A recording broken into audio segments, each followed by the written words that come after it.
We are ever so close to the SA Championship. Welcome back, ladies and gentlemen. You are watching the grand finals, the final day of the PMPL South Asia 23 as we get into day number 3 and the final 6 matches are remaining that decide who gets crowned as the ultimate champion of this tournament. I'm Pixis, joined along by Shadow.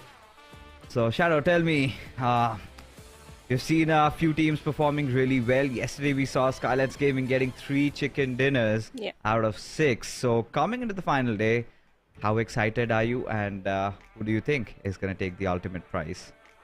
Oh, it's so very close between the players of NB Esports and DRS, and like you pointed, SKYLIGHTZ Gaming getting back-to-back 3 chicken dinners. If they replicate the same performance, we never know. Anyone can topple over DRS or NB Esports. Anything can happen. The race for the championship is getting more interesting and intense.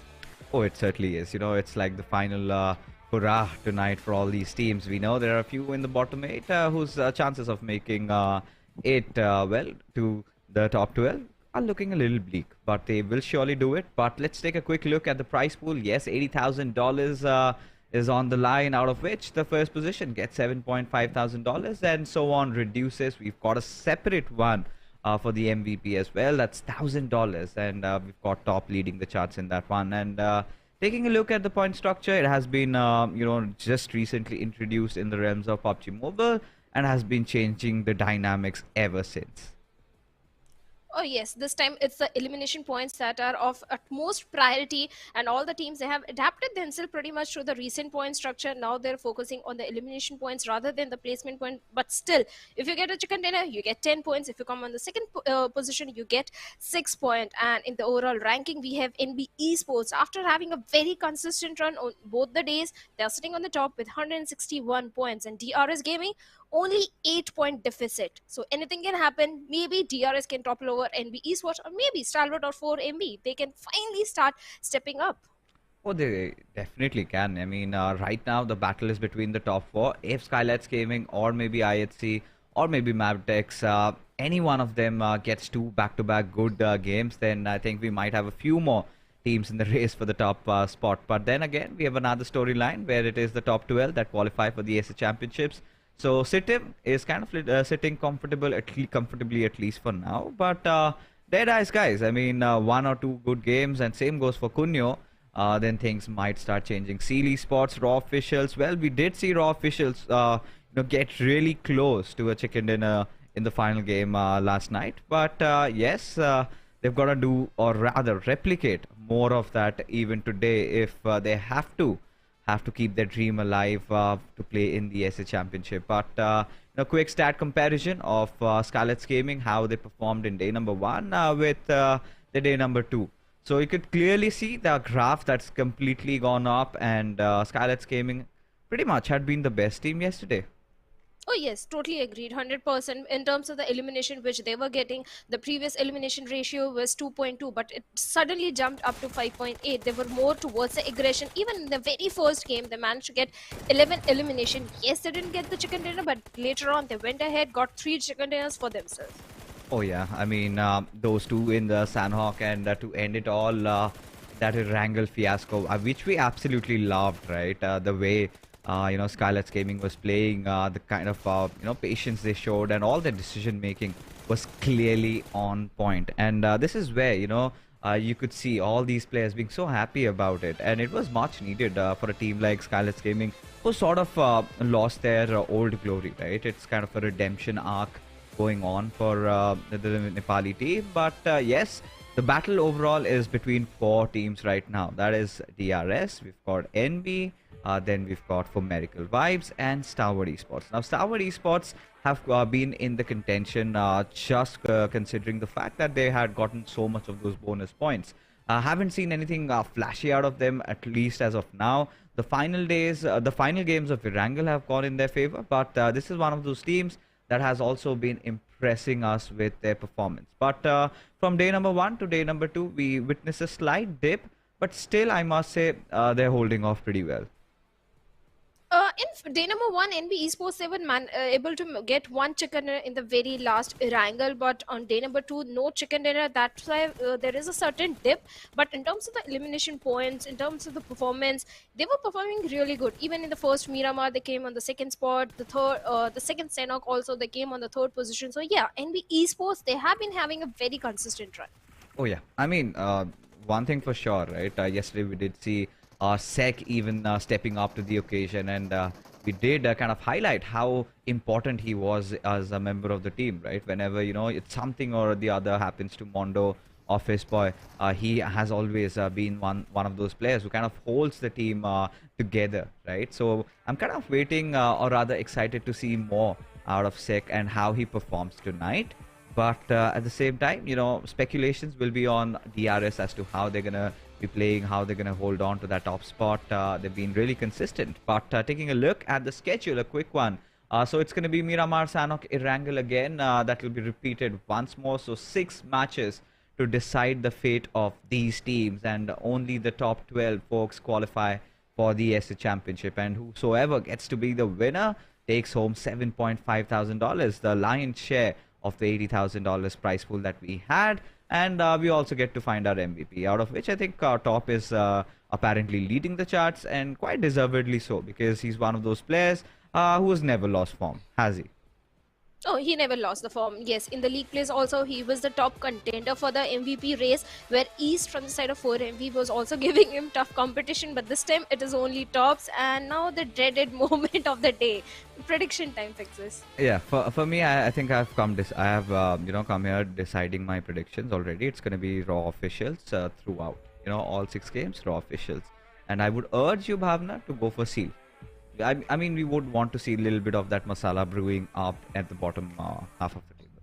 What about you? Okay. My prediction goes for Seal Esports.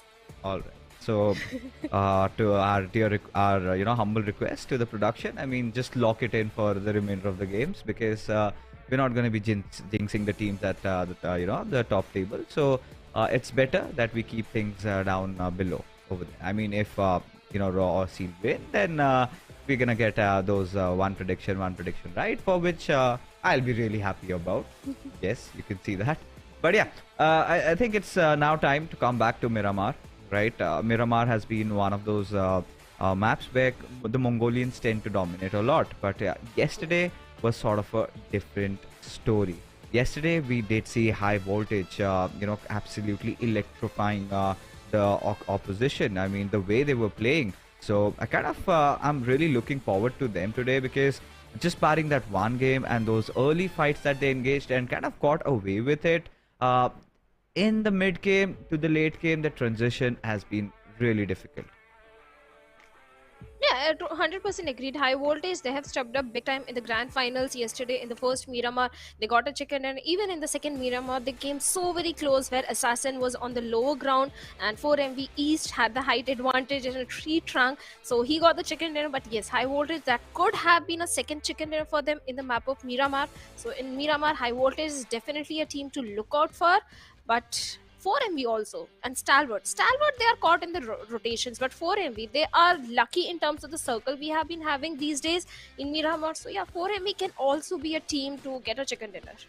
No, just hoping so, right? Hoping that could be the case. For Miracle Vibes, yesterday the final Miramar really went down to the wire. It was an intense 1v1. I think it was Apex and Assassin, if my memory serves me right. But what's happened in the past has happened. Shadow, let's just head in to a fresh new day where all these teams are going to be trying their hands out, and let's see what happens. The flight path trajectory all the way from Los Leones towards Torre Moda, and yesterday we had some similar circles. Today something I want to witness something happening maybe around Los Leones. I mean, it's I think been ages, and it's not even been on a single instance where we could witness a Los Leones zone. So I want to see something like that happening, because Illuminate crew, day 1 they were amazing. Day 2, number 2 comes in, and somewhere down the line they kind of vanished. Yeah, they had only one good game. That was also the first Erangel of yesterday. Yeah, day number one, I8 they got two chicken dinners. So I8 are also looking for that contestation of the top spot in the overall leaderboard. And if the circle goes towards the side of Los Leones, well, I8 they are going to be very happy.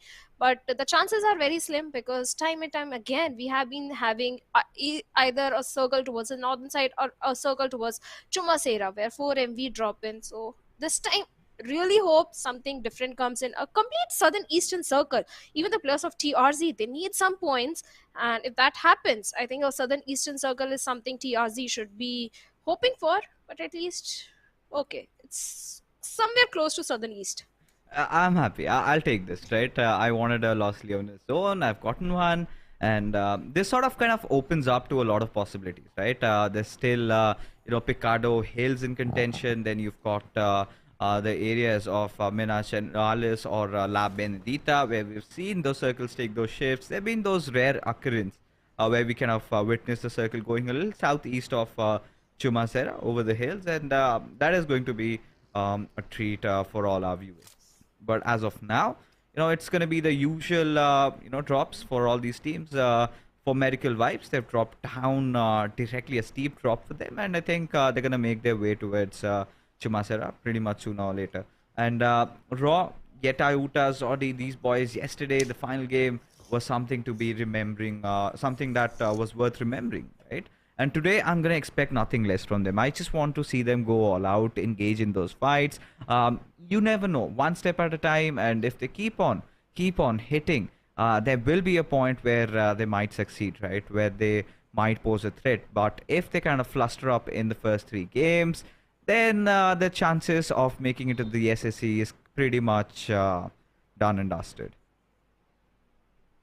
Chances are that they won't be able to qualify because this day is so very pivotal for all the teams who are on the bottom, like SKYLIGHTZ, TRZ, especially the plus of Raw officials, because Raw officials they need too many points. There are 25 points deficit from the team sitting on the 12th spot. That is going to be SITM. So they need too many points. They need to replicate the same performance.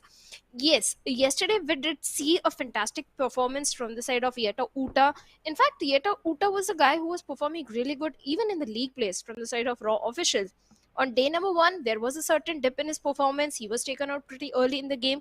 That is why Raw lads was struggling a little bit on day one.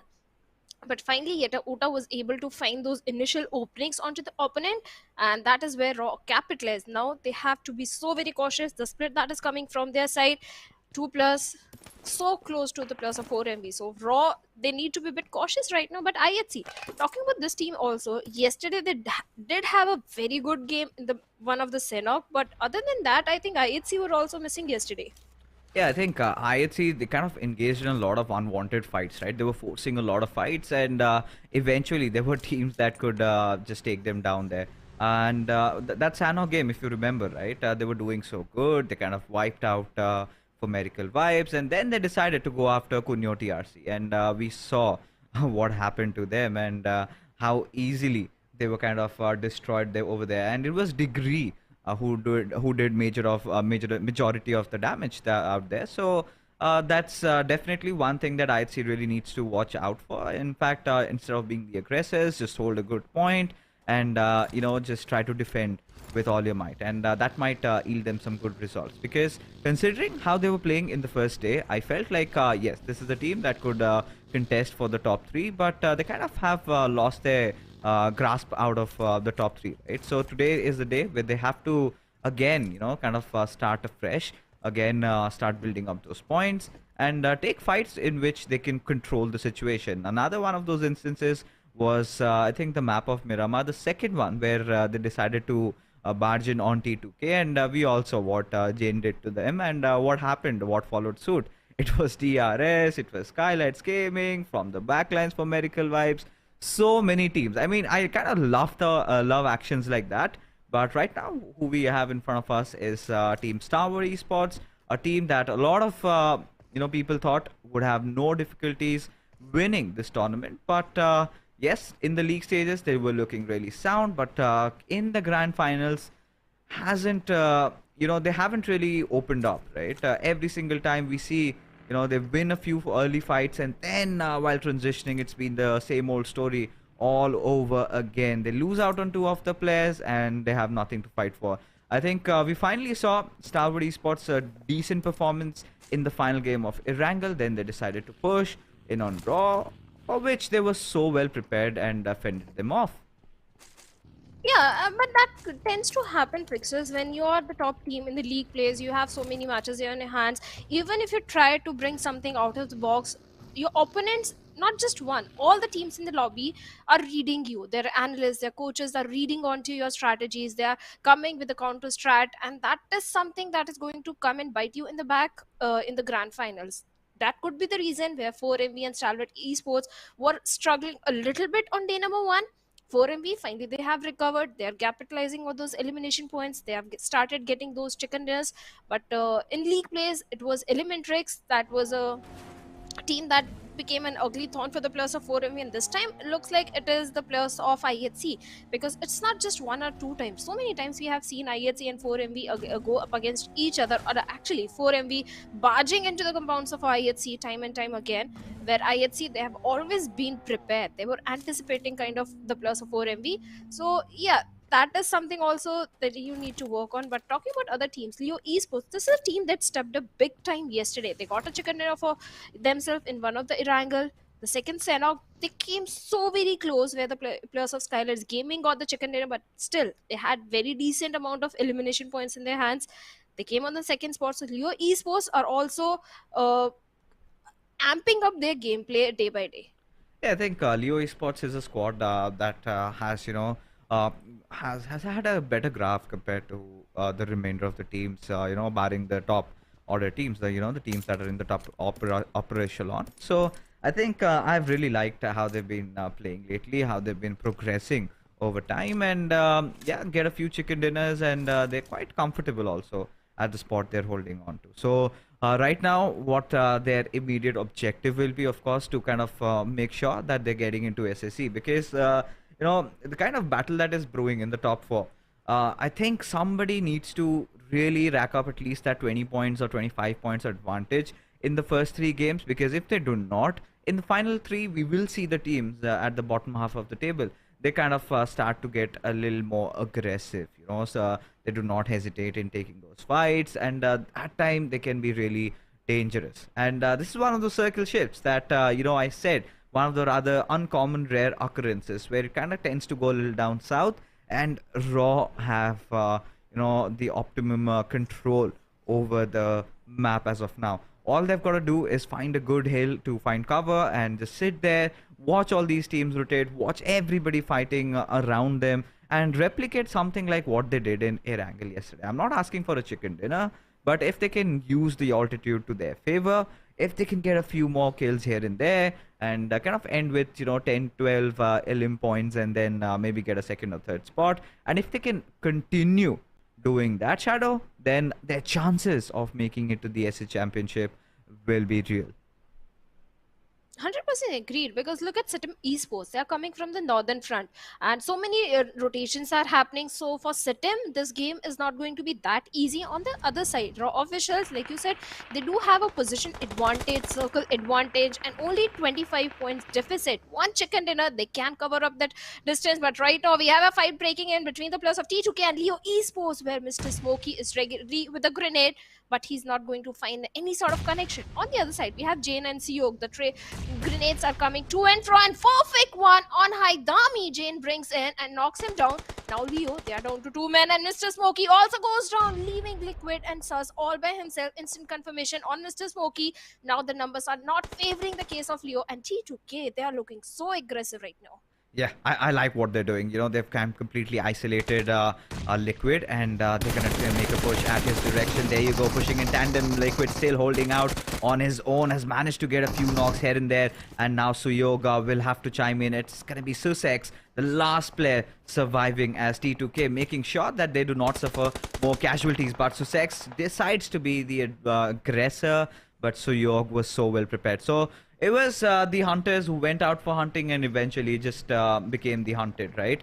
Because T2K, they were just with two players, and the cavalry arrived really quickly. And courtesy to Jade with that grenade on Haitami, that's where things started going south for Leo Esports. And we were just, praising Leo Esports, how they have developed, how they've evolved as a team. And this is what happens. This is the only reason, Shadow, that I refrain from making any sort of predictions. It's so very difficult because all these teams are so capable. Even the players of T2K, they are 37 points deficit from the top spot. And okay, let's face it, it's not so easy to cover it up. They can still increase their bank balance by coming in the top 5. Right now, they are in the epicenter. Perfect synergy came in when they were pushing onto the players of Leo Esports. They were there like a pack of wolves hunting the players of Leo Esports. Perfect grenades were coming in. And the moment they realized Leo, they don't have the numbers, they just barged into their compound, taking down Liquid and then Sus. But we have another fight that might potentially break in between the players of SKYLIGHTZ Gaming and 4MV, because SKYLIGHTZ, they're trying to move in from the western front, where the players of 4MV, they do have a certain height advantage and they can spot the players of SKYLIGHTZ Gaming. So SKYLIGHTZ, they need to be a bit alert and cautious at this point. Oh yeah, I think they will have to be. And at this point, SKYLIGHTZ Gaming, a lot of eyes are going to be on them, and especially the worst possible opponent that they can imagine right now for Medical Vibes. They are keeping an eye on them, and that's going to be a little bit of a tough task. How do they make it successfully inside the circle, especially when they're kind of pushing in from the western side?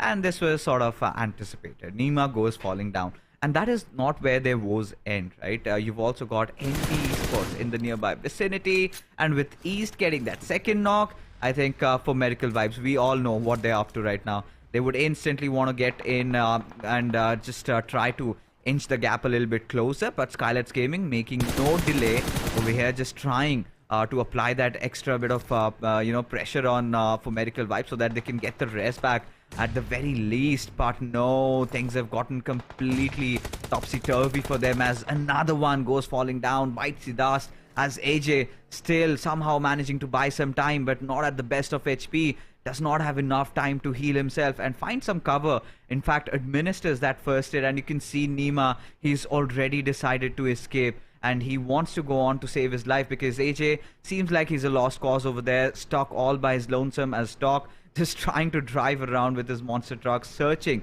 for AJ's whereabouts, as No Fear and Mafia Ninja, they lie in vain, just yelling, screaming in pain, but nobody to hear them out. But AJ, if he can buy a little bit more time, then maybe could force out a revival, but that does not seem possible anymore because Talk and East have already decided to go for the push.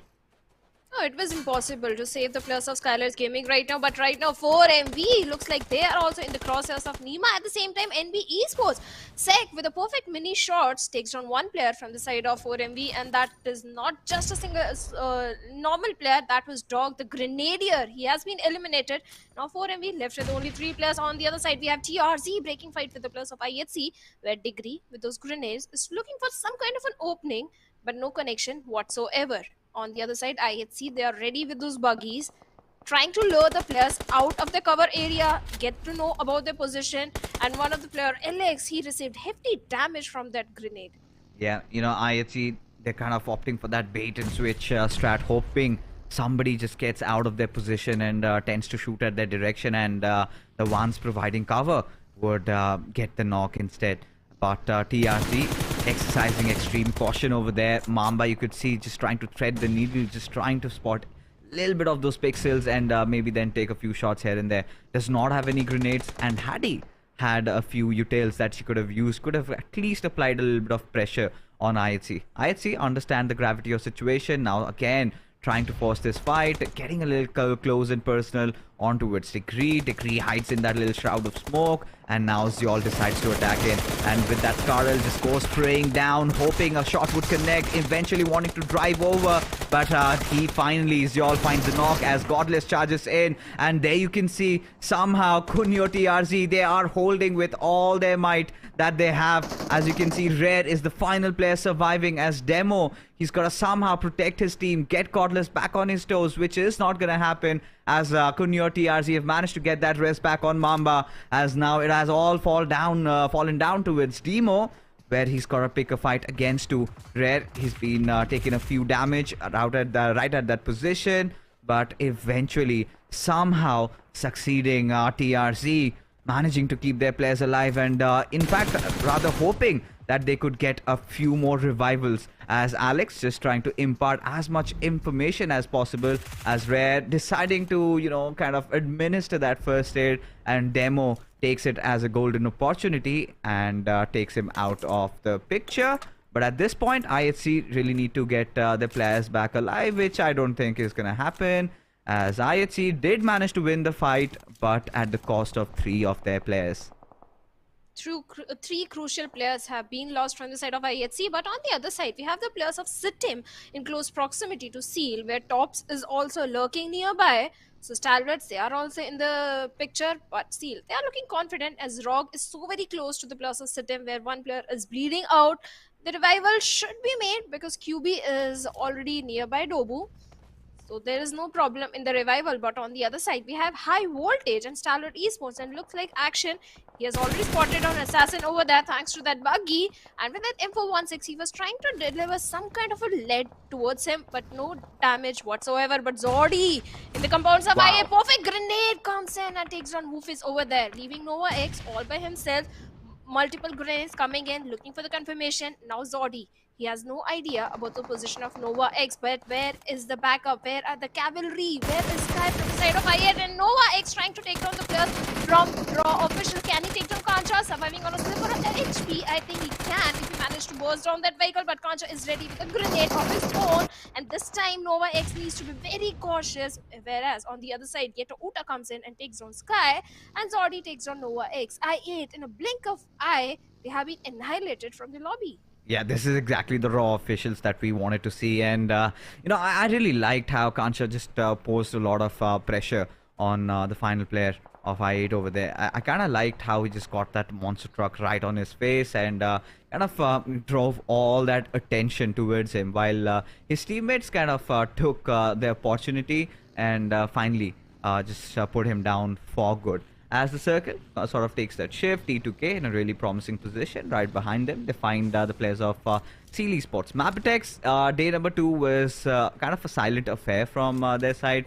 Did not see a lot happening, and they'd be rather hoping that Komet day 3, they find some good position points. But it's going to be difficult, especially with DRS right beside you, and DRS, they're showing some other intent. You know, they've spotted out Yeto Uta, who was out of cover, and managed to easily pick him off. Now, this is where, you know, Raw really need to just cut down on their losses and move ahead, because committing for Yeto Uta, that's going to be really expensive, considering DRS have constantly kept an open eye at their players. But MABETEX, this is a squad that could potentially pose a threat. If Killer or Gyante, if they're not paying attention towards their backlines, they could be in a whole world of trouble. Southern Eastern rotations are getting so risky for all these teams. IHC, Raw Official, they are suffering casualties where Demo is all by himself. DRS is also on the Southern Eastern side, and MABETEX, they are in the perfect position. But Delta, that was bound to happen. He gets a confirmation point onto Yeto Uta, but mature decision from the side of Raw Official. But Delta, by firing those bullets, he has grabbed the attention of MABETEX Esports, and from uphill, Leo, he has taken hefty HP out of Delta. Now DRS, they have to be very cautious. Yes, they do have those buggies for the little bit of the hard cover, but they don't have the perfect position, where his teammate, I think Rules, is already closing in the distance, trying to go in a range where he can lob those perfect grenades to find some sort of connection and knock onto MABETEX Esports. But now he's going to change his mind. He's going to stick with his teammates. On the other side, 4MV Apex, look at him. High Voltage, they have no idea where East comes from the back lines, takes down Assassin over there, and that is the moment when Apex is going to chime in, take down Malik over there. Now High Voltage left with only 2 players. This is not looking good for them. Oh, this certainly isn't, as for medical vibes in close proximity to High Voltage and Assassin.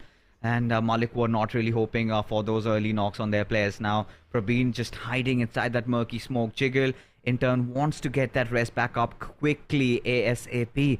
But will that happen? Yes, indeed it does, as Jiggle gets spotted out by Refuse, forms a different angle and finds 2. As High Voltage, one after the other, they're getting melted down. As Assassin, the solo survivor remaining, what can he do? Can he pull off a miracle? And in fact goes after Apex, who goes for a drive-by, you know, just trying to lure him out of his cover. And successfully, Miracle Vibes have managed to eliminate the likes of High Voltage, and Refuse also will survive. And East has sort of been the one who's been delivering those devastating killer blows and has been getting those initial few knocks, just propelling the players of Miracle Vibes to kind of get the remainder of the players. So Stalwart, they might have lost out on Icy, but still a 3-man strong team now have set their eyes on Deadeyes, guys.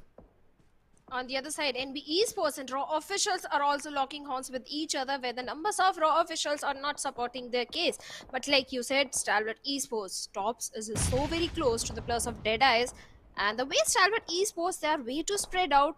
They are looking for some kind of an opening onto Deadeyes with those grenades and perfect Molotov, and Slayers are literally burning in actions. Molotov has been dealt with. Instant confirmation coming in. Now Deadeyes, they have been reduced to only 2 men. And if a knock comes in, there is no chance that they can save each other or they can do anything, because look at the compounds they're holding. It's so very small. They are susceptible to those grenades and the Molotovs. And Stalwart, I don't think they're going to face any kind of a problem in dealing with the players of Deadeyes rushing onto the compound of On Top Sir. Z in action. They're ready with the Molotov and UMP45. But the question is On Top Sir prepared? And no, he's not. And Z from that window, perfect angle, he takes down On Top Sir. And with the blink of eye, Deadeye guys, they have been dealt with 0 elimination in their name. I was sort of getting worried because I could see for Miracle Vibes, yes, you know, taking a few pot shots at the players of Stalwart, but now this is the moment. DRS, they have to win this fight. You know, the team that's on the top against the team that's on second. DRS versus NB Esports. This is the moment that everybody was waiting for. As there you can see, Sandesh gets a lock on towards action, but for now, Rules has cooked up that grenade. Wander right in front of him. Will throw it into perfection. Does it land? Yes, it does indeed. As now DRS, they will have to capitalize on the situation. Bobbing and weaving through all those bullets. Oh, finds himself in a really bad position as Rules will get traded off by NBS. Fistboy, everything comes down to this one lad. He needs some cover. He needs these players to come towards him, as somehow they need to find a way to get the rest back up. Yes, they do. Fistboy taking down Delta in that process, as Gyante will try to get Rules back up, try to reset this fight. MABETEX haven't yet come in for the poke, as Sek from the backlines, he's watching onto their flanks. He's just ensuring that nobody pushes on towards them, as DRS try to get inside the zone, but Fistboy's Molotov is going to be enough, taking down Gyante in the process. And now DRS slowly but surely starting to lose out on numbers, as Rules, he's got to fight against the blue and also get in, considering the fact that MABETEX are also watching from afar. And there you go, Leo deals the killer blow, and now just one remains. It is all down towards Killer, who knows exactly where Leo is, but what can he possibly do when he's pinched in from both the sides? As there you go, goes for the peak, but Leo, really quick, really agile, ensures DRS Gaming do not escape. Oh, perfect synergetic attack on the applause of DRS. That was bound to happen. DRS was such close proximity to the players of MABETEX Esports since a very long time, where NB Esports was also in the picture, and now NB Esports, they should be in the crosshairs of MABETEX, but are they prepared? On the other side, we have SKYLIGHTZ AJ taking on one player from 4MB with the perfect grenade. I wonder where exactly it is happening. I believe it is AJ is somewhere on the center position all by himself. This is not looking good, and Nima is so far away from him. If a knock comes onto AJ, I don't think Nima will be able to save him, because 4MB, they have the numbers advantage. But finally, Nima will start closing in the distance. And 4MB, they do have certain vehicles for the hard cover and ridges to play around with, but they also need to watch the 6, because from the backline, Stalwart Esports, they're also moving in, but right now they have their own worries, because Nerzed has been taken down. They have to go for the revivals as well. So for now, Stalwart are busy, but sooner or later, they will come and strike onto the plus of 4MB. Yeah, I think for SKYLIGHTZ Gaming, it's pretty much just stay divided.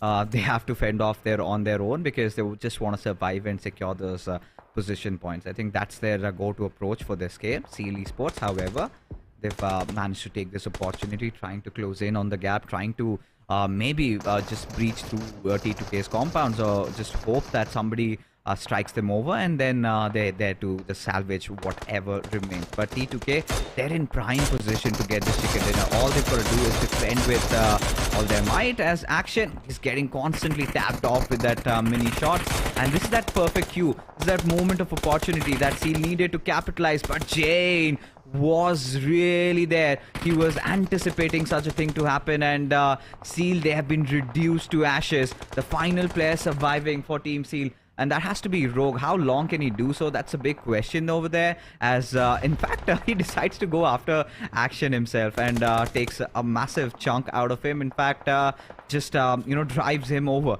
But for now, MABETEX still have all 4 of their players alive, and Leo will get that rest back onto him. MABETEX have a slight advantage, I must say, over T2K, considering the altitude that they have. And the nearest posing threat will, of course, be from T2K, where NB, if they can capitalize on the opportunity, they could also, just take them down. I think at this moment, if NB Esports stays silent and patient, I think they can get a chicken dinner. That should be the target if they want to be the champion of the grand finals. But right now, MABETEX Esports, Leo has been taken down, but it's an easy revival that is coming in. T2K, this is the moment when they should be lobbing some grenades on the Molotovs in the direction of MABETEX and look for those confirmation points. But AJ, well, he has been eliminated by NB Esports, leaving Nima all by himself. But Jane, with that mini, he has spotted down the players of Stalwart Esports. And Stalwart, all they have is a little bit of the ridge for the hard cover.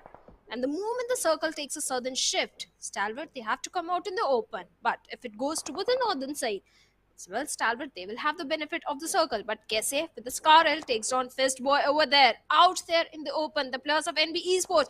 But do they have any sort of idea about the position of Nima? Nima can be that ugly thorn for the players of NB Esports. But for now, Stalwart Esports and 4MV, they are locking horns with each other. Trades were coming in, and Zed is left all by himself, where 4MV, they still have the numbers advantage. Yeah, I mean, at this point, even if it kind of goes a little north, I don't see Nirzet trying to successfully make it inside the circle, because look at it, it's so open right now, and they're going to be prone to a lot of shots coming at their direction. Nirzet, at this point, he's pretty much given up. All he can hope for is these remainder of the teams fighting it out amongst themselves, as I think the battle is going to get, just heated up between MABETEX and T2K, where NB might decide to third party. But for now, for medical vibes, they have also been hitting the corners really well, and now this is the point where they make a move, and who will be on towards? That's a big question, right? Nima, he's also trying to survive for as long as he possibly can, still remaining hidden. As Sek, he's the one trying to just mow down the players of NBS. T2K, they decide to take another spot, and right now, Kessie, he's going to take the opportunity of taking one of the players of NB down. I think Akaza has fallen on his knees, as Nima finally bites the dust at the 6th position, as the final 5 remain, with T2K, MABETEX being the prime contenders for getting a chicken dinner, unless and until NB pull off something really miraculous. As Nirzet, despite against all odds, that one grenade just taking down the entirety of T2K. Wally also chiming in that process, but Nirzet, he's done the job for his squad. He's got to be the hero for Stalwart Esports, as they end up at the 4th position. But hey, with 7 limbs to their name. But 4MV, heavy fire coming in their direction, and they have also been dealt with by the plus of MABETEX Esports. MABETEX having the perfect rooftop angle onto them, and they are bringing the numbers of NB Esports down. At the same time, the trades are coming in. Baron is down. This is the moment MABETEX, they have to go for those 4 trades. They have to go for the rescue mission onto those fallen teammates. 3 players on the rooftop. On the other side, the majority of the real estate is in the hands of NB Esports. But Mondo, that could have been a precise grenade from the side of MABETEX. His position has been compromised, and multiple grenades are coming in. I don't know how he's going to survive those barrage of grenades, but somehow he's still standing strong, still surviving. But Valley comes in with a M416 and a Molotov, takes down both the players, Sek and Kaze from NB. Yeah, now this is the point where MABETEX go in for the push. This is the point where they deal the killer blow, and they indeed do, and get this important, very crucial chicken dinner for themselves, and that is gonna just give them a little bit of morale. They're still in the top 8, nothing to worry about. They're gonna kind of inch in closer maybe to that 5th or 6th position, but such a huge game for NB Esports as well, getting that 2nd spot with decent amount of elims to their name. Now this is where they start bringing in that difference against DRS, take that top spot, and will want to even increase that lead further. But what a start it has been for the Mongolian teams, all of them kind of performing really out of expectations. T2K had such a good position, but they kind of messed things up, didn't they? Trying to just survive in that one little dip, and all it took was just 2 grenades from NERZ to wipe the entirety of T2K. But this is it. There you can see MABETEX courtesy to that chicken dinner. Now they find themselves at the 5th spot with 19 points. Oh yes, they are in the top 5 now, and that was their target, and they will be targeting the top spot as well.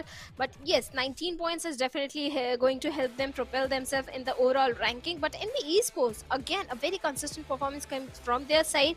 In the last few moments, it was just the position. Their positions were compromised. All they had was little rock for the hard cover, and they were susceptible to those grenades. And MABETEX, well, they were on the rooftop. The perfect grenades were coming in, and they were able to bring down the numbers of NB Esports. Yeah, I think, it was a really technical game of Miramar, to be honest. There were so many things that we could talk about. We will indeed, but let's take a look at the MVP. Has to be East. I mean, this was coming, right? With the way For Medical Vibes were looking in their zone tonight. In fact, the way they started.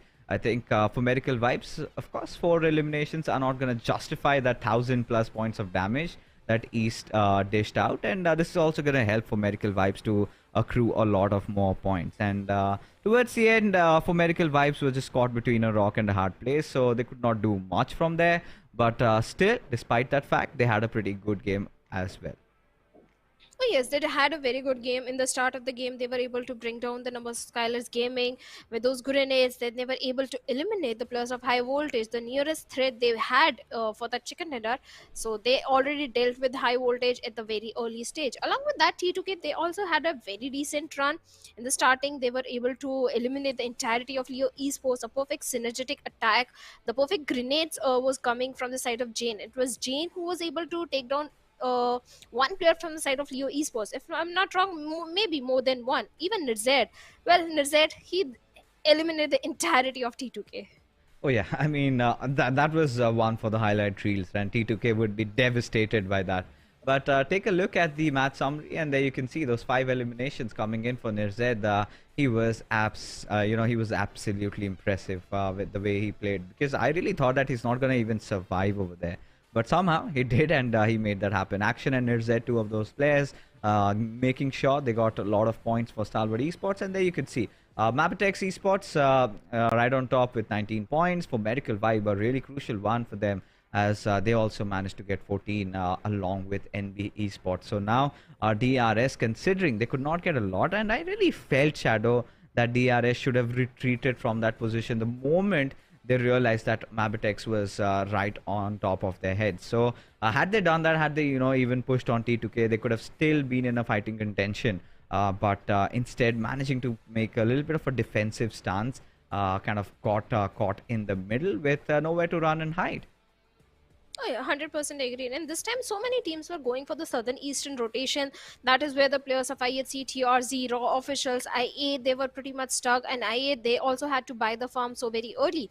But in the overall ranking, no one is taking NB Esports top spot for now, 175 points. But for MV, they are inching closer to them with 162 points to their name. On the second spot, Stalwart Esports. This time they did have very good elimination point, 160 points, only 2 points deficit from 4 MV.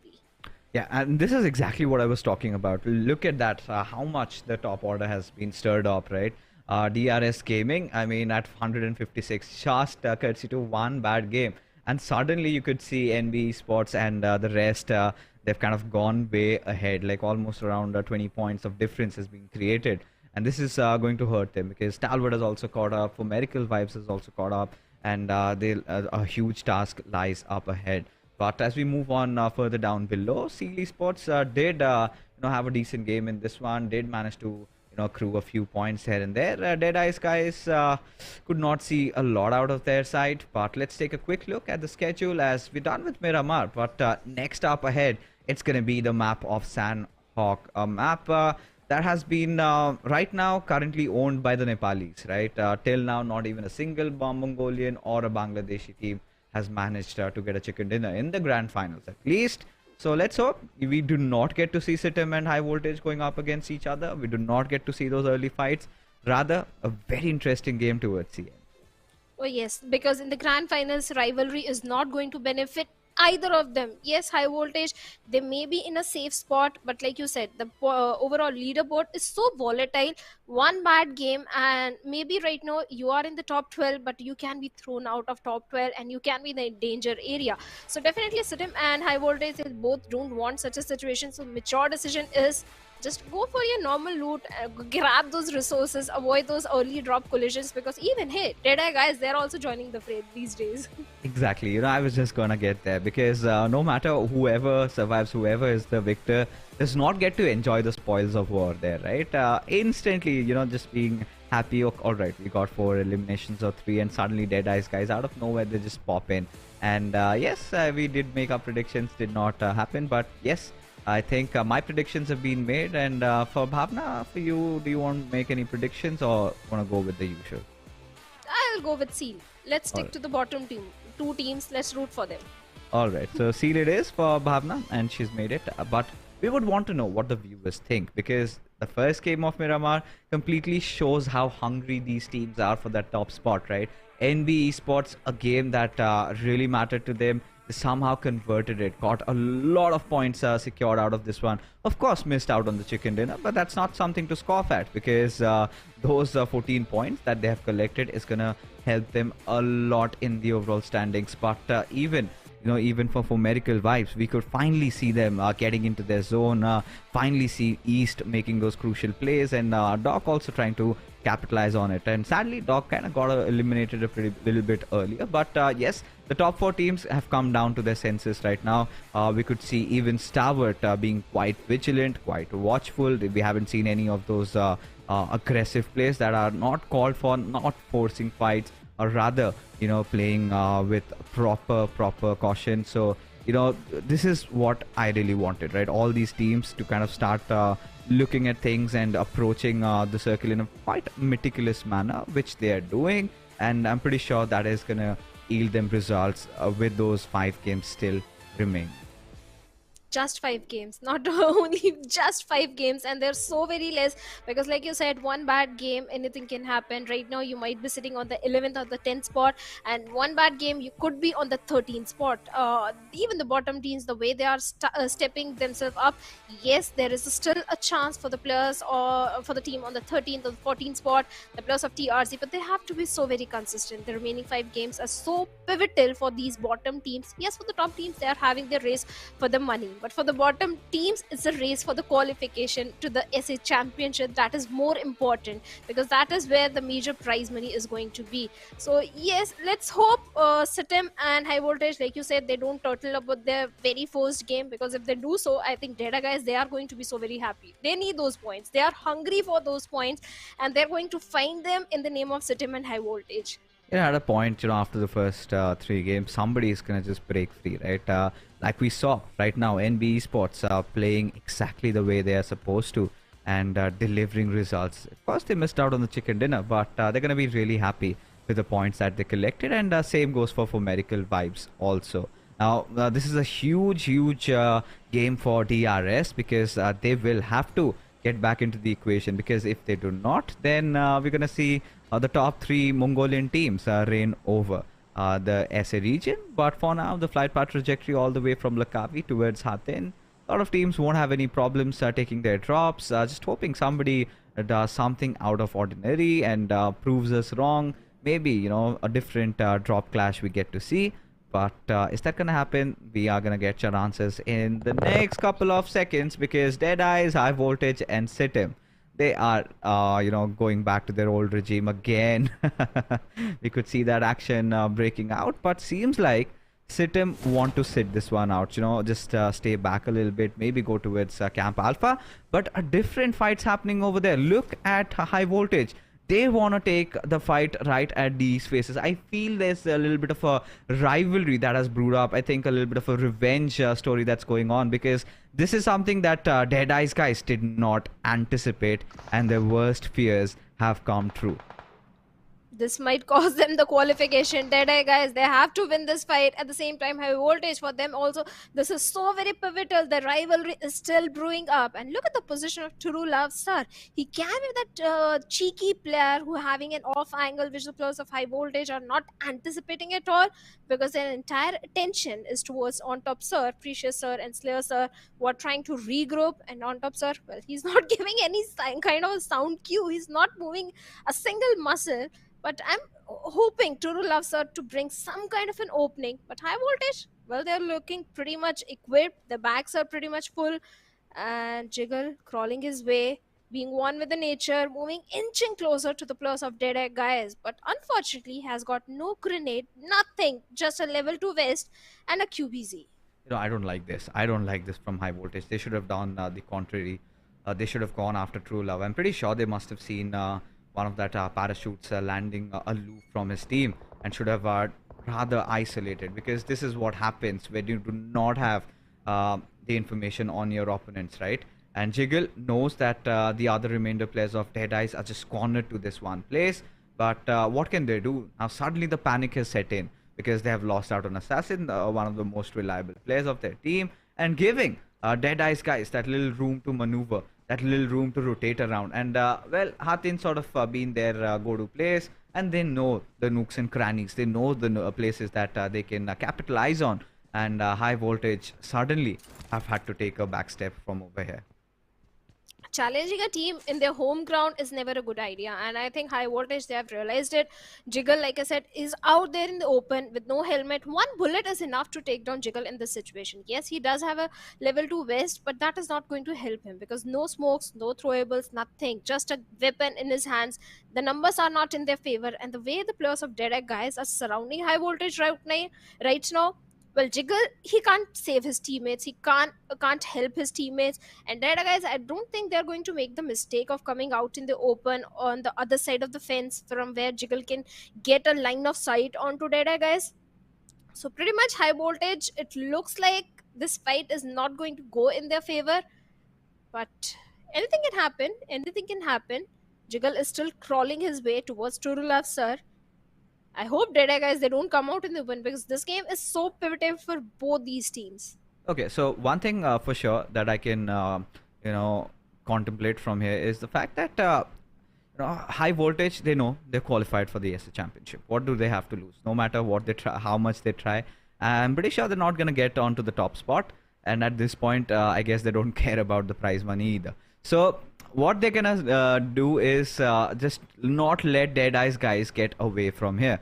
At least they would want to cause them a few more losses, because look at the circle, right? The circle's nowhere close to where they are at this point, and they'll have to make a way inside the circle. And for DEADEYES guys, they're not at the best of positions, right? They need to have those good games. But look at SITM. Chiro, is he aware of Stalwarts coming in, or is it the other way around, where Dobu, he saw IC coming in close, and Jiro did not even have to move a muscle there, and suddenly, just like that, IC has been taken down out of the equation. Now SITM, this is something that they haven't done previously, right? They usually tend to take a fight against High Voltage, and Stalwart was really caught off guard over there, as Jiro getting a little pressurized from up top, and now they're gonna go in for the push and just apply or try to take down Jiro in this process. Stalwart trying to move in tandem with each other, but IC finally succeeding, as Dobu's position also gets compromised. Stop providing that quintessential cover fire from up top, as SITM, now this is the moment where they have to reconsider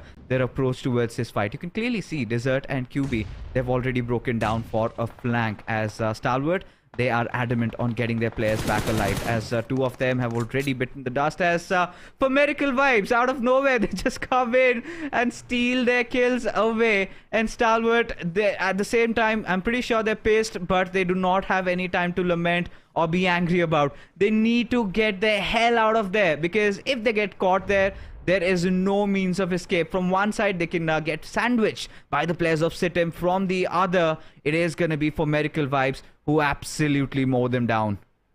I just feel sad for the players of SITM Esports. I can feel their pain. They chased the drop just to escape from the clutches of high voltage. And high voltage, this time they went for DE. And SITM, unnecessary, they got into the clutches of Stalwart Esports, where they lost 2 of their players. I feel sad for them, but high voltage, well, Praveen all by himself, holding on to his position, not giving any kind of sign. Finally, he comes out, takes down one player from side of DEADEYES, but the DBS never fails to impress me. On top, sir comes right in the nick of time, saves the day for his team, and now high voltage. Yes, they are in the 10th spot right now. But Yeah. DEADEYES, they understand how important this game is, this very day is, because right now they are not in the qualification position in the overall leaderboard. They're sitting somewhere on the 13th spot. They need those points, and now they have the numbers. What can Jiggle do in this situation?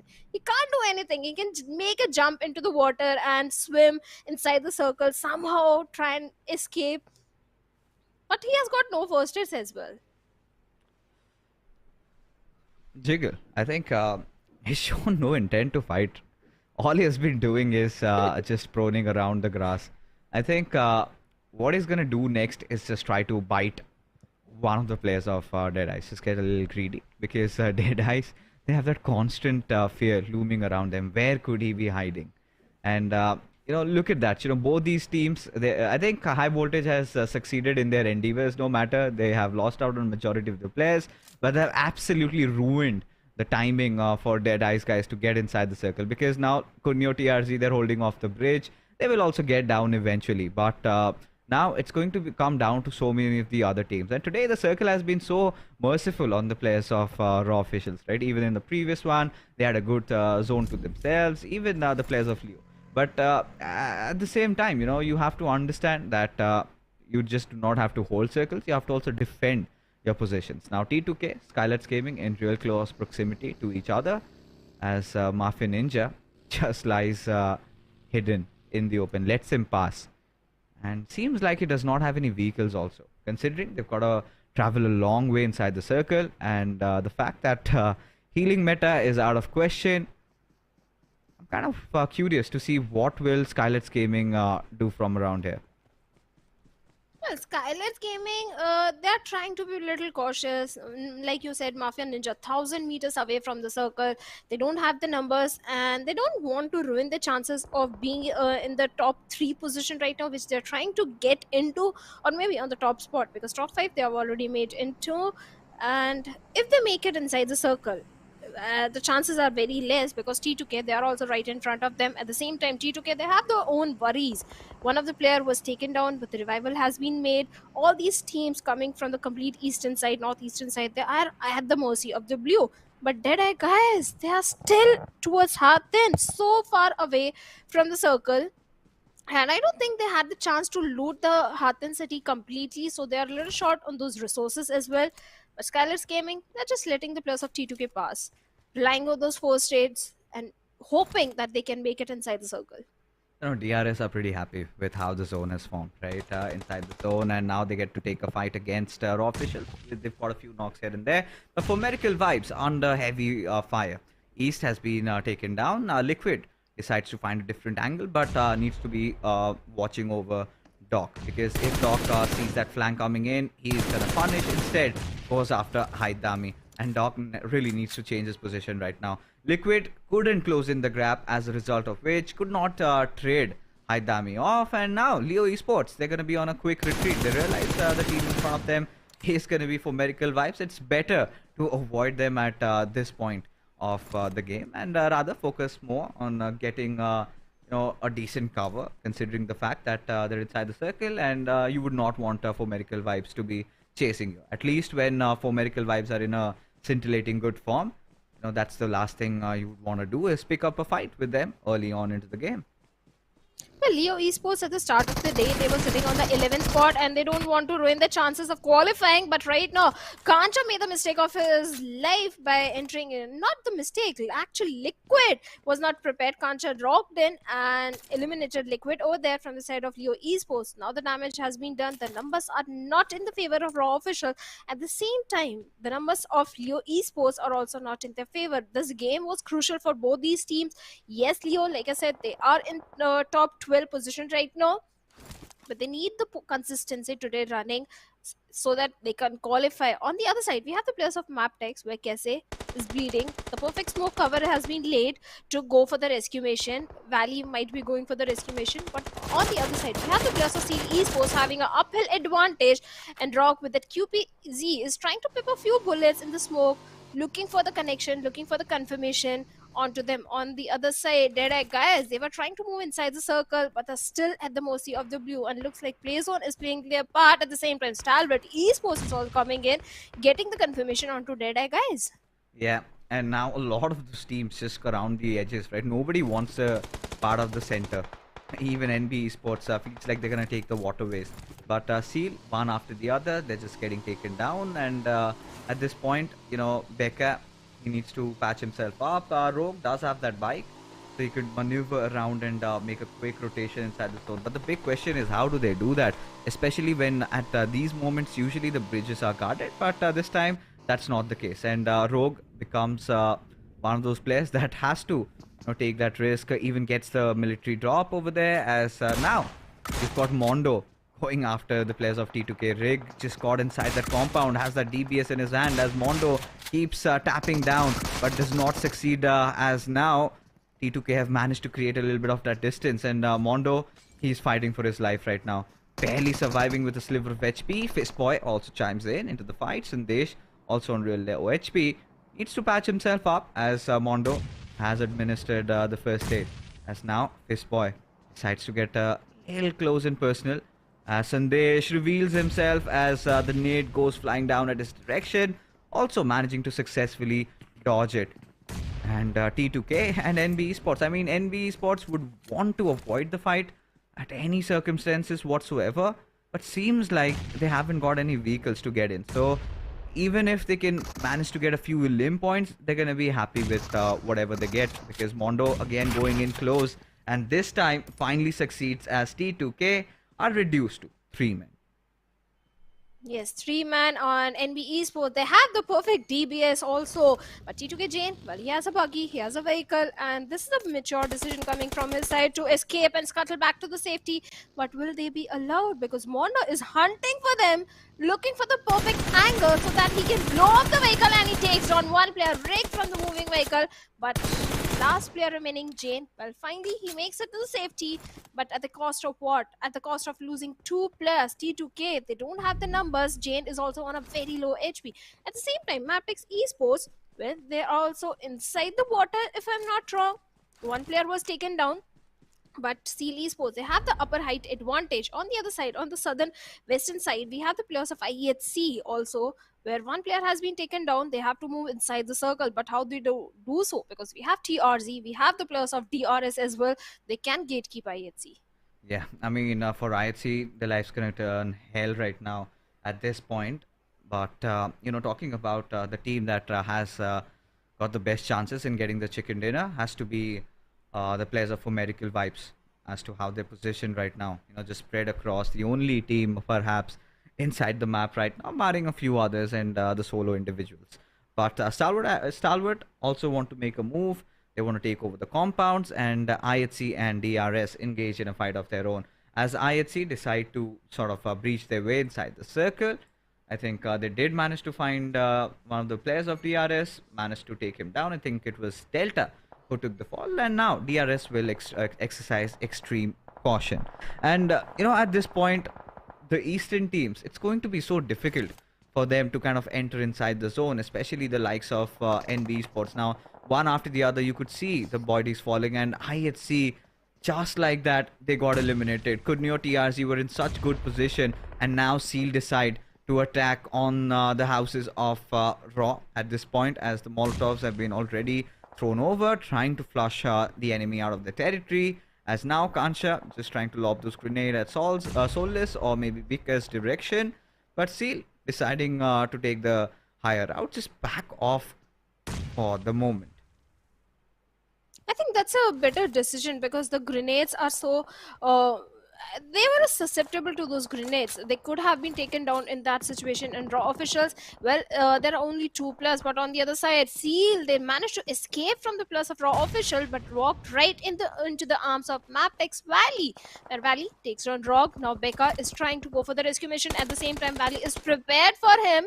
Now with a grenade, he might be looking for another knock onto Becca over there, hiding behind that rock. But can he find the connection? Can he lob it to the perfection? It looks like no is the answer. But Becca, okay, Becca was trying to take down Valley, but he confirmed his own teammate's death.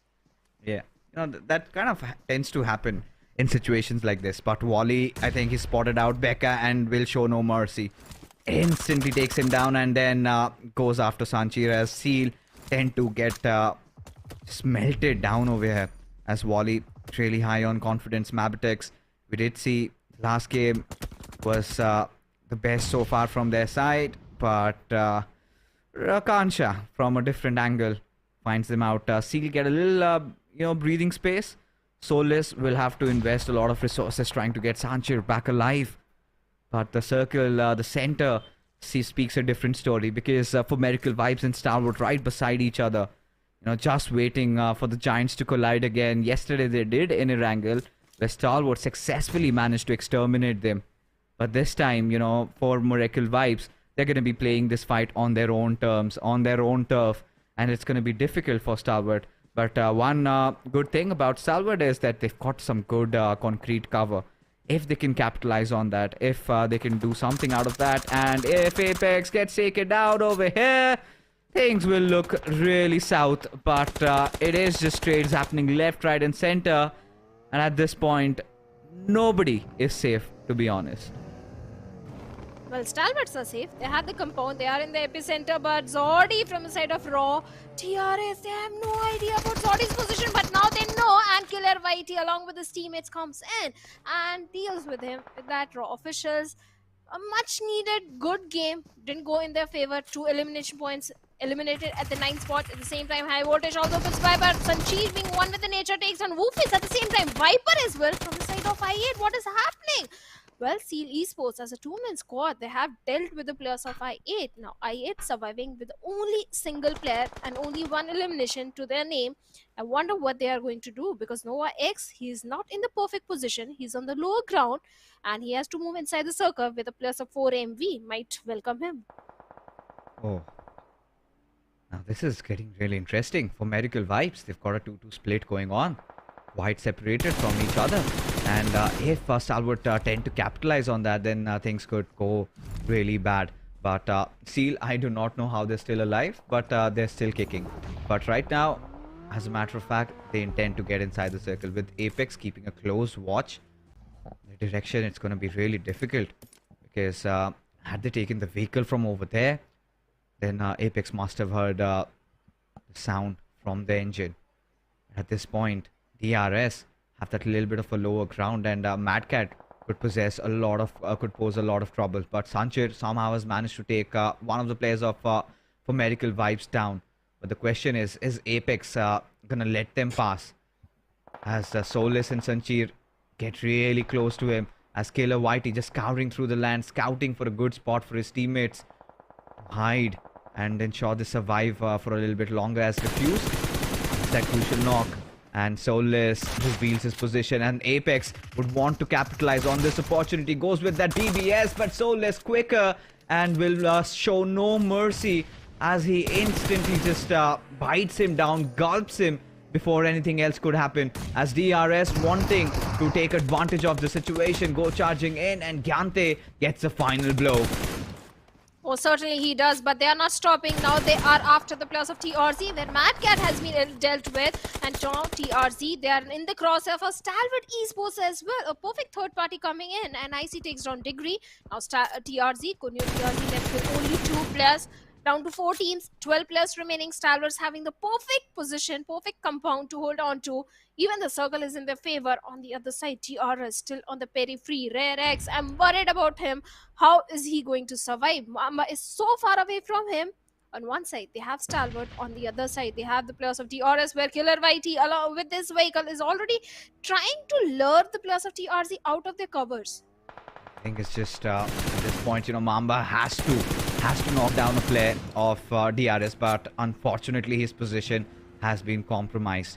Now this is where the worst nightmares of Kunyo TRZ has come true. At this point, what do? DRS have got a little bit of a breathing space. They've also got their vehicles, and Mamba just has to stay at the mercy of the circle. Killer puts him down, asks him to sit down over there as Rerex, the only sole surviving member of Kunyo TRZ. What can he possibly do? He's literally sandwiched from two possible directions. Now Stalwart decide to break out of their compounds as the zone has shifted away from them. This is the perfect time where they make their move.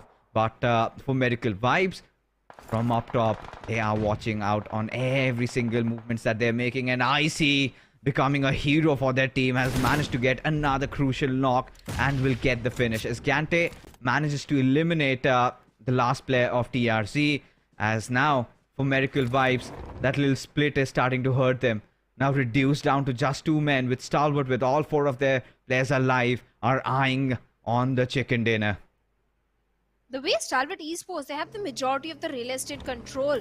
They're controlling the complete western side of the area, and along with that, Rare X and DRS, they both are dealt by action over there. TBS coming to the perfection, deals with the confirmation of one player from the side of DRS. Now DRS reduced to only 2 players, but IC has been knocked down, and Doc is going to get the confirmation point.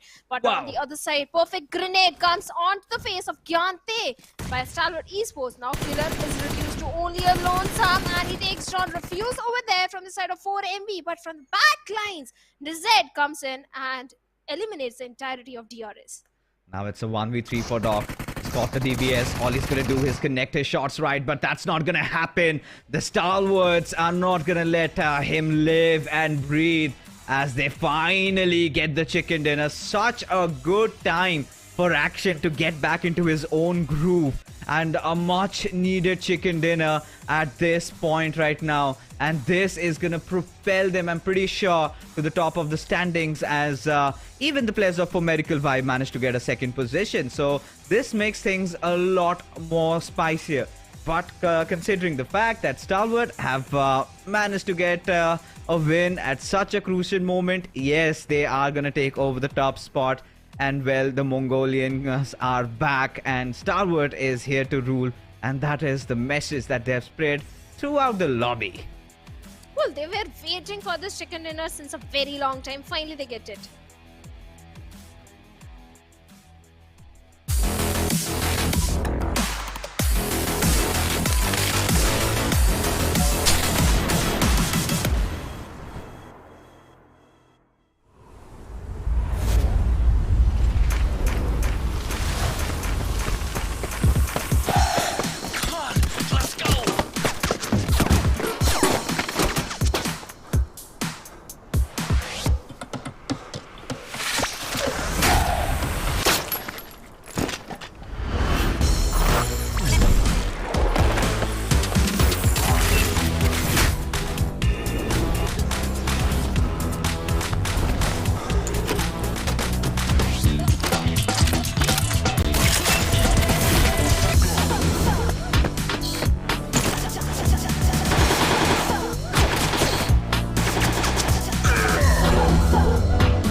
Your order is here. Oh, thank you, thank you.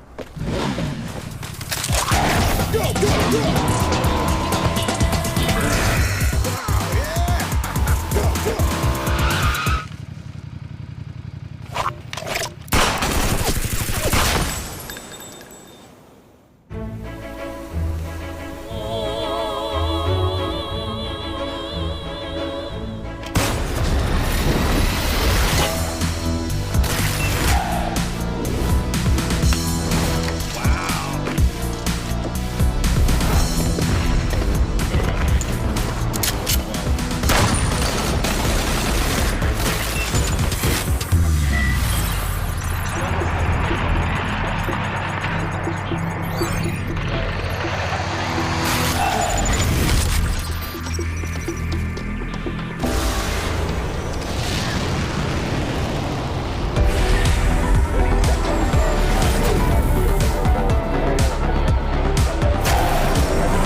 The comeback is real for Stalwart Esports, as in the final day they get a chicken dinner and directly go rocketing way up top. And this is the moment I think majority of the Stalwart fans had been waiting for. When is their team gonna make a comeback? And they certainly have done it. You know, we had to wait for 2 days, and the final one, they come in and swing hard and get 2 really good games and a chicken dinner also for themselves. But Shadow, what an amazing game it was. I mean, it was filled with a lot of, you know, unprecedented events, a lot of, you know, random stuffs happening. First off, we started with high voltage, just trying to make lives hell for DEADEYES guys, but they kind of had to get bitten back, and then they kind of did a majority of the work, right? They kind of ruined DEADEYES guys' times, but then we saw NB, another fight there, here and there, left and right, when we thought Fumerical Vibes might walk away with a chicken, but then it was in fact Stalwart who come with the W. Well, definitely. DRS also kind of ruined the numbers of 4 MV when they were left with only 2 players. And Killer YT is the guy to be blamed. And he's the standard player from the side of DRS. 5 elimination, the MVP, 869 damage. Perfect stats coming in. In fact, DRS, they were placed perfectly. It was just that they rushed towards the side of Rare X from Kunyo TRZ. They were not prepared for the players of Stalwart Esports. And Stalwart, they were placed perfectly to take down Rare X. At the same time, deal with one player of DRS and ruin the game of the remaining players as well, because the split that DRS 2 remaining players were having was not working in their favor. But Killer YT, he did everything to the perfection. Whatever was required, he delivered it. Even in the end, I think Killer YT was the one who took down one player from the side of 4MV. And taking a look at the top players over here.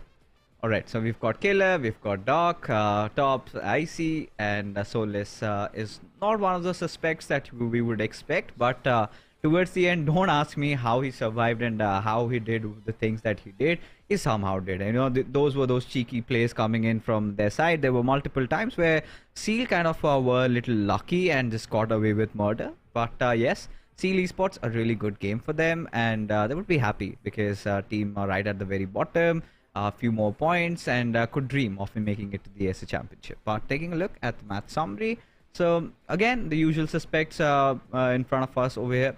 SKYLIGHTZ Gaming, not the best of games. I think they were kind of struggling right from the very start, already reduced to a 2-man squad, and could barely get inside the circle. However, the teams down south, I think DRS was enjoying themselves. Raw for some particular moments was enjoying, but there comes Fumerical Vibes, shows no mercy, and everybody's just dealt with. But Stalwart Esports are the team that walk away with this chicken, 20 points to their name. And then we've got DRS, 10 eliminations, really helping them in getting those 15. Such an important game, and they also rise up to the occasion. So now we've got again those 4 teams still trying to battle for the top spot, Shadow, but this time their places are all stirred up. Oh, certainly their places are. The overall leaderboard is still so very volatile, and Stalwart Esports with those 20 points have definitely propelled themselves up. But I so very feel bad for the players of SITM Esports. They were minding their own business. They were like, we have nothing to do with the rivalry. We are going to focus on qualification for SSE. They went somewhere else, changed their drop location, but Stalwart Esports was there.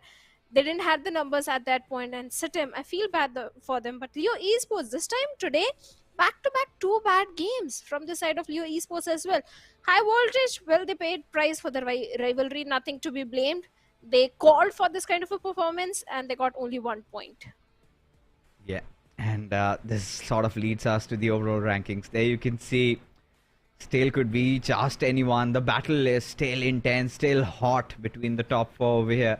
IHC has kind of fizzled out right now, sitting at the 8th spot, but look at the top 4, barely just 9 points separating each other, and one bad game could cost them the championship. As NB Esports, you know, they had a really good first game. The second game did not go the way they wanted, and in that, you know, Stalwart, Fumerical Vibes, DRS Gaming just kind of managed to bag the top 3. So as a result, you know, so close to each other. Then we've got MABETEX, SKYLIGHTZ Gaming, T2K, and IHC. So for all 4 of these teams, it's going to be really difficult to actually breach in through that top 4. But action down below at from 12 to 16, we can see SITM still at 96 points, but Kunyo TRZ is starting to threaten them slowly but surely. Esports sitting at 85. One or two more good games could make things worse. But I think high voltage with what they intended, right? Making things worse for DEADEYES guys. I think they're gonna do everything that they possibly can to not make them qualify for the SA Championship. So one less Nepali team, they're not gonna be worried about that. They're trying with tooth and nail to stop the players of Data guys from qualifying, but at the same time, high voltage they also need to realize 4 games are remaining, and which there is one more Sanhok. So if high voltage also have one more bad game and the bottom teams deliver a fantastic performance in the remaining games, anything can happen. Yes, the chances are slim. The chances are in the favor of high voltage qualifying for the SAC at any cost, but still, uh, be prepared for the worst. There is nothing in the rivalry, but yeah, we have Erangel coming up in the last Erangel. It was SKYLIGHTZ Gaming who got the chicken dinner, and Raw officials they came so very close to it, but they did deliver a very high fragging performance. Oh yeah, and the last game, Erangel, it's gonna be a blockbuster. It's gonna be the main event, and as you already know, folks, that this last day is turning out to be a huge affair for all the top 4 teams at the very least, because anyone and everyone can win that. It could be DRS, it could be Stalwart, it could be for Medical Vibes, and it also could be ND Esports.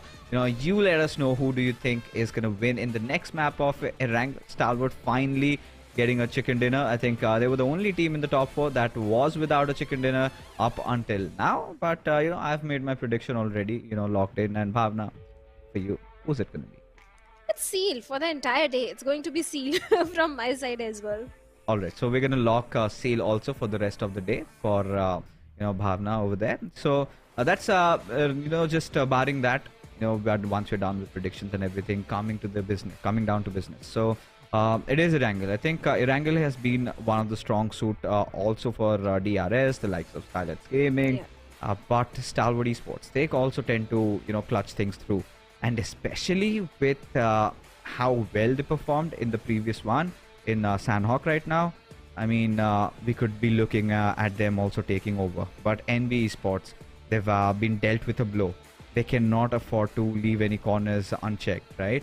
I think this is also one of their games where they really need to come back swinging, because if they do not, the other 3 might just trample over them. I think NB can try to do so in the map of Miramar. This time I feel like 4MV will try to redeem themselves, because they came so very close to getting that chicken dinner for themselves. So I think after the other dominant Mongolian team getting a chicken dinner, 4MV might be looking for it in this one, and they can certainly do so, because 4MV Stalwart, they both drop in towards the military base island in Stalwart. They have to deal with I8 and DRS if they go for early rotation, but for 4MV, their path is pretty much clear. It's only TRZ in Primorsk. Yeah, I think for Medical Vibes, we know yesterday what or how devastating were they getting. And today in Sanhok, things got a little odd for them, to be honest, with the way they were kind of spread out. I do not know if that was the best of decision. They wanted to cover a lot of space, as a result of which they kind of got exposed to multiple angles and just losing players one after the other.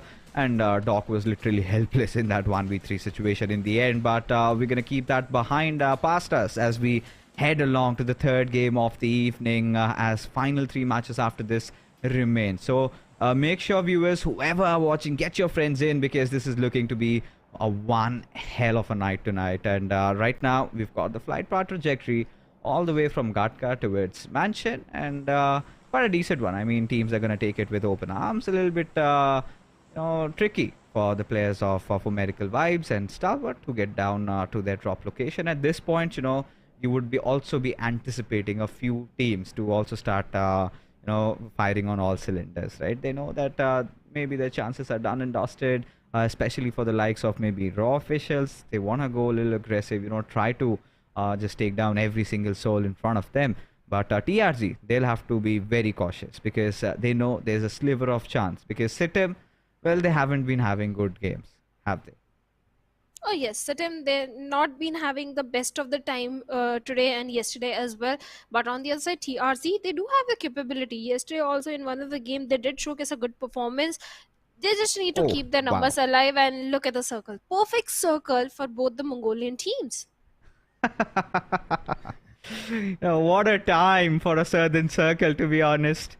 What a time. I mean, at this point, for Miracle Vibes, we'll say thank you, sir. And just when you were wondering, Shadow, this could be the game for Miracle Vibes, it could certainly be one. But at the same point, my fears might turn true because they've got raw officials right beside them. So for Miracle Vibes, they've got a lot to lose. They cannot afford even a single casualty right from the start of the game. And seems like, as you can see on the map feed, already shots are being fired by the players of Miracle Vibes. So I think both the players, both the players from either of the teams, everybody would be eyeing to get past the bridge. And Mad Cat, surely he's going to be hopeful for making it across safely, but refuse, constantly just trying to pepper him down with those bullets. He's just one bullet shy of getting a knock on Mad Cat.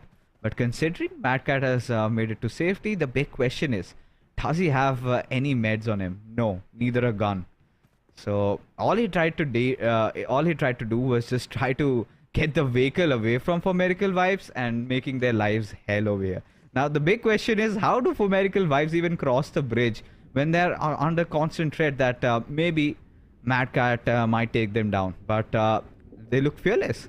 They're gonna take they're just gonna walk down their way and try to cross over the bridge. Now this really shows that they've got balls of steel. But question is, Mad Cat, what was he doing in the territory of 4MV? They do know 4MV tends to go towards the side of military base, and every single game is so crucial for the players of TRZ. Maybe Mad Cat went for that vehicle, and in doing so, he spotted down the players of 4MV and raw officials.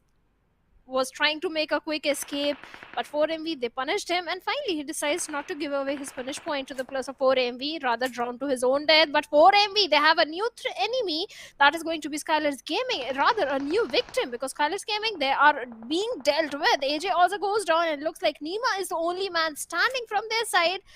Early rotation coming from the side of SKYLIGHTZ Gaming. They were not prepared at all for the players of 4MV, and looks like 4MV, they are getting few free finish points. Yeah, it's a frag fest for them at this point. They're gonna welcome everybody with open arms, and it's now just not SKYLIGHTZ Gaming also joining the action. It is also Leo Esports from behind, and Doc, I think he's a little unaware of their presence right now. For Miracle Vibes, Mr. Smokey, look at that from Leo, and finally Sussex breaks open, and Doc in the worst of positions right now, way too open. I do not know what he was thinking over there, but eventually will have to lose out on his life. It's going to be such a difficult task to get him back back alive, right? Because Mr. Smokey, he's gonna pose constant threat. Now East, oh my god, this is going to be brutal, as there you go, right out in the open. And Mr. Smokey, this time make sure he does not miss his shots, as for Miracle Vibes, they are getting decimated one after the other. Apex has no other recourse, will have to back off, and a game where for Miracle Vibes this could have been theirs suddenly is going astray. All the teams in the danger area, not danger area, in the middle slot in the overall ranking, they are engaging in a fight with the plus of 4MV. Like you said, it's a frag fest. They are enjoying all the frags that are coming in their direction. But Leo Esports, SKYLIGHTZ Gaming, they are trying to survive somehow, especially Nima on a sliver of HP. Where does he go? On one side, there are the players of Leo Esports. On the other side, there are 4MV. There is nowhere to go. And he has got nothing. No weapon, no healings, nothing at all. And 4MV, yes, they did lose 2 players, but 4 defeat points. And in their home ground, that is military base, there is a team that is already waiting for them, that are going to be the players of I8 and TRZ. They are in a fish in a barrel situation. Bamba enjoying the sim, but he has been taken down by the players of Raw. A perfect knock coming in, and easy confirmation will be there. Now TRZ, they can't do anything. They are pretty much handicapped, and Raw official, they are also being rewarded by a few free finishes over there. Yeah, I mean, at this point, I don't know. This match is turning really brutal, because the two teams that we anticipated would be really easy for them, that was for Miracle Vibes and Stalwart. I think Flight Path Trajectory just played with their hearts, And now they're in the sudden impasse where Stalwart have finally managed to make it to Novoripnoi, but it was delayed. But still won't have a lot of trouble getting their loot done. But I8 seem to have taken control over military base, and Apex and Refuse do not really know what they are walking to, their own deaths, because T2K, they've also crossed over. We've got Leo Esports, they've also done that. Nima still lying, hiding, because I think he's the sole survivor for his squad, and at this point it's better that he remains over there, because it's better to be in the water rather than pop out, because the moment he does that, it's going to be every single territory has been taken away by one or the other team. So it's going to be so difficult for him to survive, especially with nothing on him literally and no HP at all. IHC also trying to take over the bridge. They also want to rotate inside. Nobody, however, is bridge blocking. I think everybody understands the gravity of the situation. Everybody realizes that at this point, if you're going for a bridge fight, you are going to be, prone to fire from multiple directions, especially from T2K. If they take over those northern hills of the military base, so that's going to be a little tricky for them. And you can see a fight erupting over there. It is T2K versus Team Leo. And Leo have had a really good start to the game, right? Have managed to secure 2 really impactful frags out of Apex, out of Fomerical Vibes, and now have a really good position inside the circle. Oh yes, they certainly do have. On the other side, TRZ, they're still getting punished by the players of our officials. So many early rotations came in, and few of the teams, they were a little late, and now they're getting punished. Yes, we have another fight happening between the players of T2K and Leo Esports. I think we spoke too soon. The numbers of Leos are going down, where Rig has been taken down. Sus also goes down through the hands of Jane over there. Mr. Smokey also bids bye-bye, and looks like Leo Esports are now not looking good, as they have been reduced to only 2 men. Liquid and High Dami so far away. It was a 2v4 situation for them. Yes, they did manage to take down Rig, but it's an easy revival coming in. And T2K, well, they've got 3 defeat points for themselves. And I won't say they have a very good position inside the circle, but yeah, 3 defeat points, good loot, upgrading the loot, few extra resources in their hands. They're looking pretty good in terms of resources. Yeah, that they are, for sure. And this was a much needed fight for T2K also. And considering, they're kind of in the middle, they kind of have got a little bit of a freedom, right? To get a little bit more aggressive, try to collect as many points as they can. And T2K, they've got it in them. It's also an all-star lineup. This is a team that looks really promising. It was just in the finals where we could not see that spell of consistent runs. Now, one game, they're looking so good, so promising. There are certain fights where their players shine individually. But when it comes down to just getting results every single game, when it comes down to playing like the players of DRS, that has been missing. Now talking about DRS, I think they're yet to cross the circle. In fact, they're yet to get inside the Southern Island, and now they are going to be threatened by a lot of teams, especially their closest and their worst counterpart over here, NB Sports, right beside them. And you've also got the players of High Voltage and Seal coming through. So what DRS has done is they've kind of established a blockade over the bridge. Now, if these teams tend to cross before them, then we might see a few bodies falling down to their hands. Yeah, right now, DEADEYES, they have managed to take down one player from the side, T2K. Yes, T2K was also hoping to have the control of the shoreline, where the players of DEADEYES are placed perfectly. And Turula, sir, with the DP, is trying to pip a few bullets in their direction. But look at Nima walking in the wrong direction, walking right towards his death, I believe, because Demo is prepared. But no, he's going to retaliate as he takes down Demo over there. Nima, well, 1 defeat point already, because he is all by himself. And IHC, they have the numbers, and looks like Alex is ready with a grenade to lob towards Nima.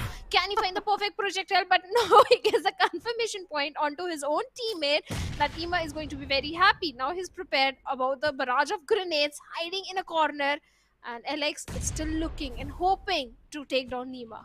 Oh, he's gonna use all his utils, isn't he? At this point, IHC will have to push him over. And Nima, what has he got to lose? But if he can somehow, just break through IHC, take a few more players down, then that would be a huge result for him. But Xiol a little bit faster on his triggers as IHC have managed to successfully eliminate the final player of SKYLIGHTZ Gaming, but have taken a huge loss in the form of Demo. And Alex won't find anything. You know, barely a few bullets, maybe a few smokes here and there, but that's pretty much it, right? Now IHC have to cut on their losses and run, make a dash inside the zone as it's gone further down south. And yes, the circle is finally confirmed to be on the southern island. And this is where Illuminate crew, they're in a good position. Even the players of T2K and DEADEYES, they might lock horns against each other. But for the likes of Miracle Vibes, I'm really keen to see what can they pull off from here. MABETEX have got a clean path. They can just make it inside the zone. You know, Stalwart, I think they really understand how the circle works. And considering the fact that they have kept all 4 players alive, I really fancy their chances winning a chicken dinner in this one, because every single time, you know, I've seen a circle like this, Stalwart tends to dominate. They kind of take over. Either they go towards you know, that little bit of a compound just northeast to military base, that small areas like that mini hospital kind of a camp type area. They take that over, and then what they do is go a little up towards those hills. They play around the circles like that. And TRZ, alright, he's taking a lot of risk over here. He's anticipating that there will be few teams, there'll be their nearest competitors, DRS, who would show intent on trying to cross the bridge. So if he can put a stop at even 1 or 2 players of DRS, then that could be a huge blow to DRS, and that would be something that proves to be instrumental in Stalwart's path to glory. On the other side, NB Esports, they were opting for the waterways, and SITM, they were placed perfectly to bring down their numbers. They get a knock onto Fistboy, and Akaze and Mondo can't do pretty much anything. They're just trying and hoping to cross that river bank, and QB also takes a jump. Along with that, his own team is Desert and Dobo, but Jiro is providing the necessary information from the backlines. He's still sticking to the main island over there, and finds Akaze in the water, delivers hefty damage, but somehow Akaze is still surviving. On the other side, we have the players of Seal Esports as well in the water. Becca enjoying the swim. But more than 4 MB, my eyes are going to be onto the players of Raw Official, but right now, High Voltage and DRS going up against each other, and Malix takes down Gyante. At the same time, rolls over there. Jiggle takes down Killer YTT, and DRS left with only a single player, that is Delta. What can he do at the mercy of the blue? And it's a 1v3 situation. Yeah, it's kind of a kerfuffle over here with the way these teams are positioned. High Voltage, DRS, and suddenly DRS are reduced to just Delta, who's got to do anything and everything to survive, at least get enough position points, because you know the number of elims that they have is just 1, and that's not going to be enough, especially when they're pursuing that top spot, especially where you've got a team like Stalwart watching over you. And now Wally is the one who's gonna be a little ominous over there. He's not gonna take any shots though, but has relayed all the valuable information about Stalwart's whereabouts to his teammate, as MABETEX will sort of regroup, reunite, and then they would head in to the circle. Now this is one of those circles where you know, teams like I8, they're gonna massively, you know, favor, and I8 has to just hold on. And if they kind of have everything right, and this could be their chicken dinner. Whereas we see DEADEYES and Seal engaging in a very fierce battle over there. You can see Soulless being dealt by True Love, as T2K also decide to chime in. But the big question is, are they aware of SITM also trying to close in, inch in the gap? As yes, few losses also for SITM. Jiro had to be that sacrificial lamb, right? He was watching over them, took down a couple of players of NB, as they have also been reduced to just Akaza. Yes, T2K are also aware of SITM Esports, because it was Sandesh getting the confirmation onto Zero. Now SITM, yes, deploying the soft cover of the smokes to inch closer inside the circle. They have made it into the mainland, but moving inside the circle and finding a safe spot to hold on to is going to be a bit challenging for the players of SITM Esports. At the same time, they are not qualifying right now. They are not in the top 12, or maybe they are at the 12th spot only. Yes, they are on the 12th spot. So yes, they have to bring in the consistency. They have to survive. They have to fight for those placement points and maybe some good elimination points. Stalwart, well, they have made it into the military base island. Good resources onto them, but 4MV, they don't have the numbers to deal with the wrath of Stalwart. They are a 3-man squad. Yes, they did lose on to action at the very early stages of the game. But talking about 4MV, looks like it's only Refuse over there. I can only see Refuse. And it's a 1v3 situation. But Sanchar at the mercy of the blue. MABETEX Esports right in front of me of him, and he's going to strike. Is he? No, he's not going to strike. That was a mature decision because he has to move inside the circle along with his teammates. And Valley, what a way! Okay, kudos to Baron to move his player inside the circle on the top of the vehicle, knock down player, and finally gives a revival. 100 IQ coming in. I mean, Shadow, honestly, 100 IQ is not going to be enough for these players. They've got to go more than that, and it's quite average. But yes, MABETEX, they decide to make their way inside the circle, and like like anticipated, Stalwart tend to take that southern route, and they have done exactly so. As DEADEYES, guys, quite furious with the way they got eliminated, would be their Nepali counterparts, T2K, getting the job done, and will have no difficulties in getting Jane back alive. And now the circle kind of taking that concentric shift. I8 still in prime position as for Medical Vibes. In fact, barring Stalwart, none of the teams in the top 4 seem to be having a good time. Delta, just the sole player surviving for Medical Vibes with, I guess, just one. Alright, now that's even worse. Now Stalwart has 3. So if Stalwart can get to the top 3 anyhow, then they will build up a significant amount of lead.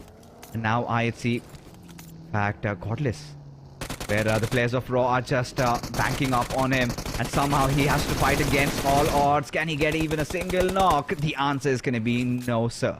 As Raw has successfully managed to avert the threat, as Zol and Alex are far behind. Well, Raw officials are trying to mitigate all the threat from the Western front because they are looking for the Western control in their favor, and they have the numbers, whereas IHC, Alex with the grenade is trying to bring some opening, bring down the numbers of Raw official, but he is not going to successfully lob that grenade, and now trying to scuttle back to the safety. And Raw officials, will they allow the players of IHC as they're trying to pepper their vehicles with few bullets? But looks like IHC for now they are safe in a better position. They do have a little bit of the ridge, but one of the vehicle was broken, and Zoil comes to the rescue of Alex. But right now they are walking in the direction of Leo Esports. Are they prepared for Leo Esports? Because if not, they are going to be sandwiched, and looks like they takes down High Dami. But Liquid is going to save the day for Leo Esports and eliminate the entirety of IHC. 2 defeat points walked right on the doorstep of Leo Esports. Nowhere to run, nowhere to hide. They had to perish. And IHC, their run has been just spiraling down, to be honest. But MABETEX, they'll be the ones capitalizing on the situations. And now, Stalwart kind of sense a little bit of danger right around a military base. They feel there's someone looking over them as TRZ does the needful.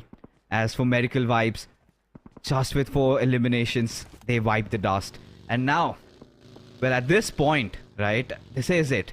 Now, Stalwart, they realize that all their nearby threats have been exterminated, barring that final player from DRS. Delta, it all comes down to him. What can he pull off? If he does something out of the blue, if he can somehow manage to get a top 3 finish, then DRS are still going to be in the race, because NB Esports, they've been dealt a huge blow. Same goes for Medical Vibes and Stalwart. This is going to pray DRS that they get eliminated sooner or later. But I8, they're pretty much chilling, right? They've got the best compound over there. They've got some concrete cover to work around with. As, all these teams have a lot of room to play around. It's all about, taking over, over those, king of the hill positions. And I think Stalwart are doing exactly the same. So now TRZ, IC tops. All 3 of their players trying to close in, but Leo has spotted TRZ. And Stalwart know who their next target is going to be. Now, MABETEX Esports, they definitely know about the position of Stalwart Esports, but rather than picking up this fight, MABETEX might be prioritizing the rotation inside the circle where some other team could be waiting for them. Valley is already on the periphery. He can be that sheet anchor to bring his teammates inside the circle. On the other side, we have the players of Raw officials still having the complete Western control in their favor.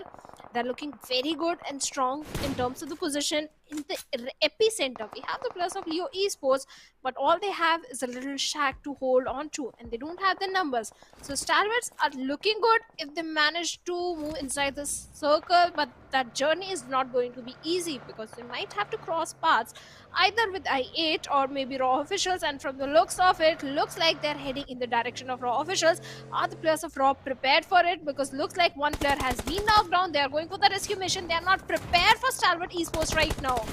Yeah, and there you go. Yetauta dealing with Icy yet again. The signs, the semblances of the previous last night's final Erangel coming true again. And Stalwart really need to stay strong over here. Top's just kind of trying to push it, but this is where Illuminate out of nowhere they come chiming in into the battle, and now Stalwart Esports are reduced to just ashes and have been eliminated at the 6th spot. And this is dreadful for them. And a little bit of a smile if Delta still survives, because he surely must have read on the kill feed the Stalwarts, they have been dealt with. I do not know if that was the wisest of idea, but that was something that had to be done. Stalwart were kind of out of options and they had to make the push. Little did they know that Raw was prepared for them. And now we are down to the top 5 teams over here. I8 in prime position for getting the chicken dinner. Rig just hiding in that murky smoke. Yetauta spots him out. Grenade doing a little bit of damage, and the second one might just get the job done, as there you go. Finds that knock, and T2K must be cussing themselves as that Kess needs some cover fire, but his teammate is far away from him. Oh yes, he is far away, and with that, Rig has been eliminated, leaving Sandesh all by himself. Now the entire control is in the favor of Raw officials, the Western. In fact, it was kind of a deja vu moment. Last Erangel also, the players of Stalwart Esports rushed directly towards Raw officials, where Yetauta was able to bring down their numbers. This time also, same thing kind of happened. Raw officials, well, they're left with 2+, but MABETEX, they have the numbers advantage, and their next victim could be the players of Leo Esports, because Kese is already pointing his crosshairs towards him, but from the uphill, looks like IA, their presence has been shown to MABETEX over there. But now they're just waiting for the next circle shift. That is when all the chaos will begin, all the hell will loose broke. But MABETEX, yes, they are looking good right now. Baron, along with his teammate, having the complete Eastern control. Even the split that is coming from the side of I8, can it favor this situation as Sky comes in with the mini shots, takes down Leo over there, but Kese is going to retaliate, expose himself, and now Sky deals with Kese as well. Oh yeah, and just when we felt that this could have been the game for MABETEX, they had real good edge control, and suddenly the numbers are starting to dwindle. Baron, he's got his attention elsewhere as Sky capitalizes the situation. In fact, it's a 2-2 split coming in from I8, and that is enough to get the job done. Now just looking forward to explode the vehicles, and that is exactly what they do. And Viper will have no trouble in getting himself back alive, but look at that Claw. He's just scratching his way through, just proning down, inching the gap in. And this is something that Illuminate might not have been prepared for. And this is the point where I8 really need to be watchful, because one wrong step and they could be done for. Well, that can certainly happen, but right now Sky with a grenade is looking for some kind of opening. But before that, Sandesh with the Info-16 takes down Yetauta, gets a confirmation point as well, leaving Claw all by himself and surrounded by the players of I8. But he takes on Rufus over there. First glimpse, first bullet coming in, gets a confirmation as well. At the same time, he knows exactly where Sky is. Now, Claw, he has to reposition himself. Otherwise, any minute, Sky will be throwing those grenades, and that is exactly what he's doing. He's still surviving. He's still holding on to the fort. Raw officials, they have made it into the top 4, but again, a grenade comes from the side of Sky. But Claw, he is just trying to scuttle back to the safety, repositioning himself time and time again. But Sky is having the upper hill advantage onto him. Yeah, I mean, at this point, you know, Raw, they're definitely digging in deep, right? Especially considering they are the team at the extreme bottom of the ocean. They still have managed to make it to the top 4 again. And they will have to do anything and everything to try to make it to the top 3 and eliminate Crew. They were looking really promising up until the point Ufis gets taken down. But they still do have that high ground advantage, which they'll have to massively put in to their own favor. Because Sky has to somehow deal with Claw, because he kind of is always threatened, has to stay on his toes, because any single moment, maybe he's dealing with the players of Leo and Claw might strike. So getting a little bit of a reinforcement might not hurt him, because they realize they need to clear off that western angle. And if they can successfully do that, then it could help them in getting another chicken dinner for them. They too had not been the best for Illuminate, but seems like in the final day, they could write their own script. As Leo Esports, in a little bit of a sticky situation, they have to get themselves out from those little shacks over there, because you kind of get a lot, you kind of get hindered a lot, and you kind of are susceptible to so many grenades just coming in at your direction. As Wally, kind of the lonesome player surviving so far, you know, MABETEX has already gotten a chicken dinner, and now it's going to be a little far-fetched. Still do have the GROTZ though, just hoping that could get a few knocks here and there. But I8, they're kind of traversing through the terrain every single time. Now look at this split. It's a 1-1-1. I kind of cannot understand what Viper's intention there is, because he's at a very lower ground. All he can do is, maybe if somebody's pushing at Nova or Sky, could try and provide the cover fire. Had he gotten a little bit of altitude over there, then things could have been better. But at the same time, I8 just wants to keep as much of territory control as they can, as the final fight seems to be breaking down any moment from now. Yeah, it's kind of a stalemate situation. All these teams are just waiting for the next circle shift, and maybe just waiting for the opponent to commit in any kind of a mistake. Valley, he's having the god gun, that is GROTZ, deadliest gun in the close range. And Raw officials, looks like Claw position was revealed. He has been dealt with, he has been eliminated, but still a good run from the side of Raw officials in this one. Now we are left with only 3 teams and 6 players remaining. The split, like you said, coming from the side of I8 could be troublesome for the players of Leo, because I8, yes, they do have the height advantage. The grenades are already being exchanged, but no connection whatsoever. On the other side, Liquid is also trying to retaliate with a grenade. Haidami is still hiding over there.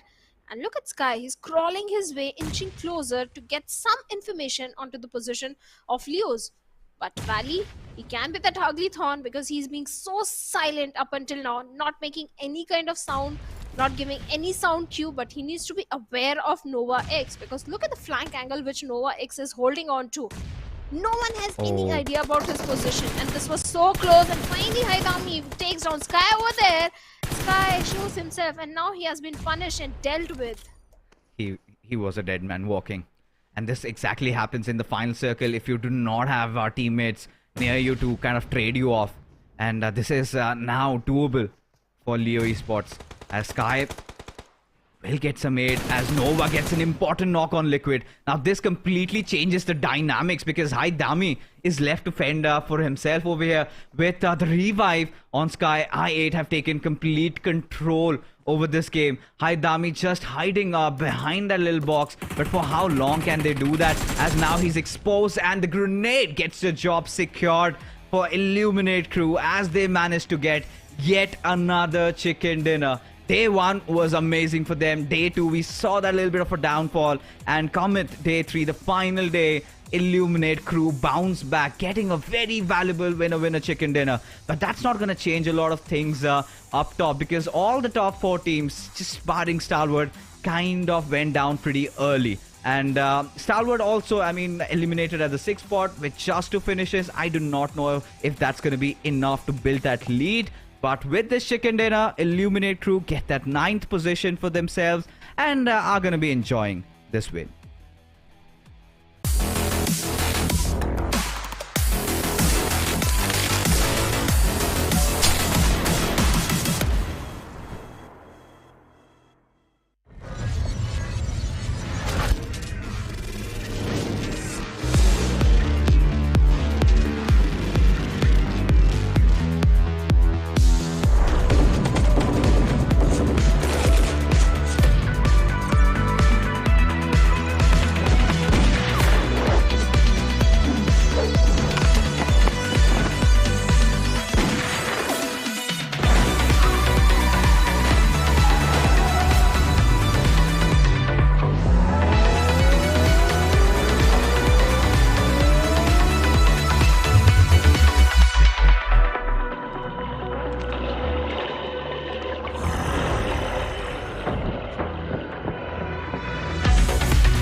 Now, what a change of events that was in Erangel, right? Just when we were thinking the battle between the top 4 was brewing really hot and spicy, suddenly Illuminate crew out of nowhere come in to back the chicken dinner. It was an absolute horror show for the likes of Medical Vibes for what happened to them. I mean, gonna talk about that, we will do, but we'll have to take a quick look at who the MVP of this game is going to be. I think it was kind of a comfortable win for Eliminate crew.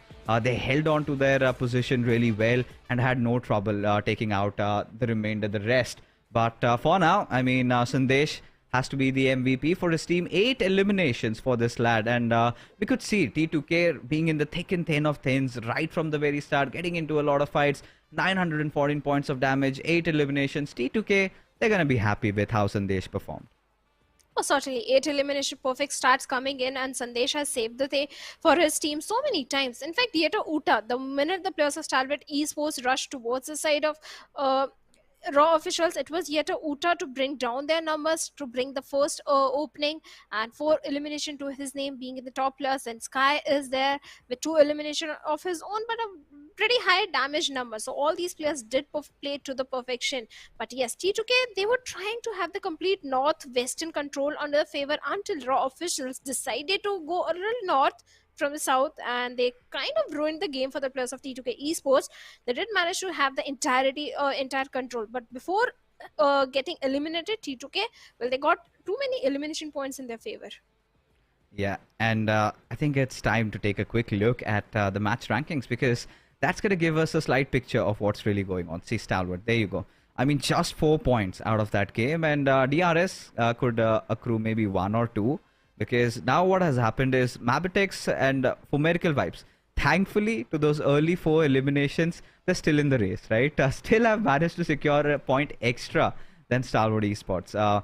MABETEX, I think they've been having a really good day. Leo Esports also brought it down to the wire, managed to get that 2nd position, but Raw officials, heart goes out for them, because those 12 points shows the hunger, the fight that they're showcasing. But NB Esports have to settle with just 1, DRS with just 2, and this is where I think we still have 3 more games to decide who is going to be the winner. I think nobody seems to have built up a huge lead, and that is going to be such a huge respite for all the teams at the top 4.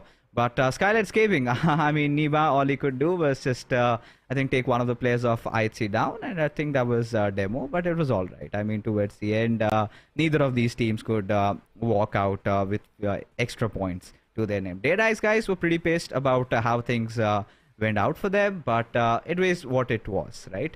But now we head in to the final matches of Miramar, Sanhok, and Erangel, respectively, with the next one being Miramar. We did see MABETEX get a chicken dinner. The Mongolians did strike, and then Sanhok was also taken over by Stalwart.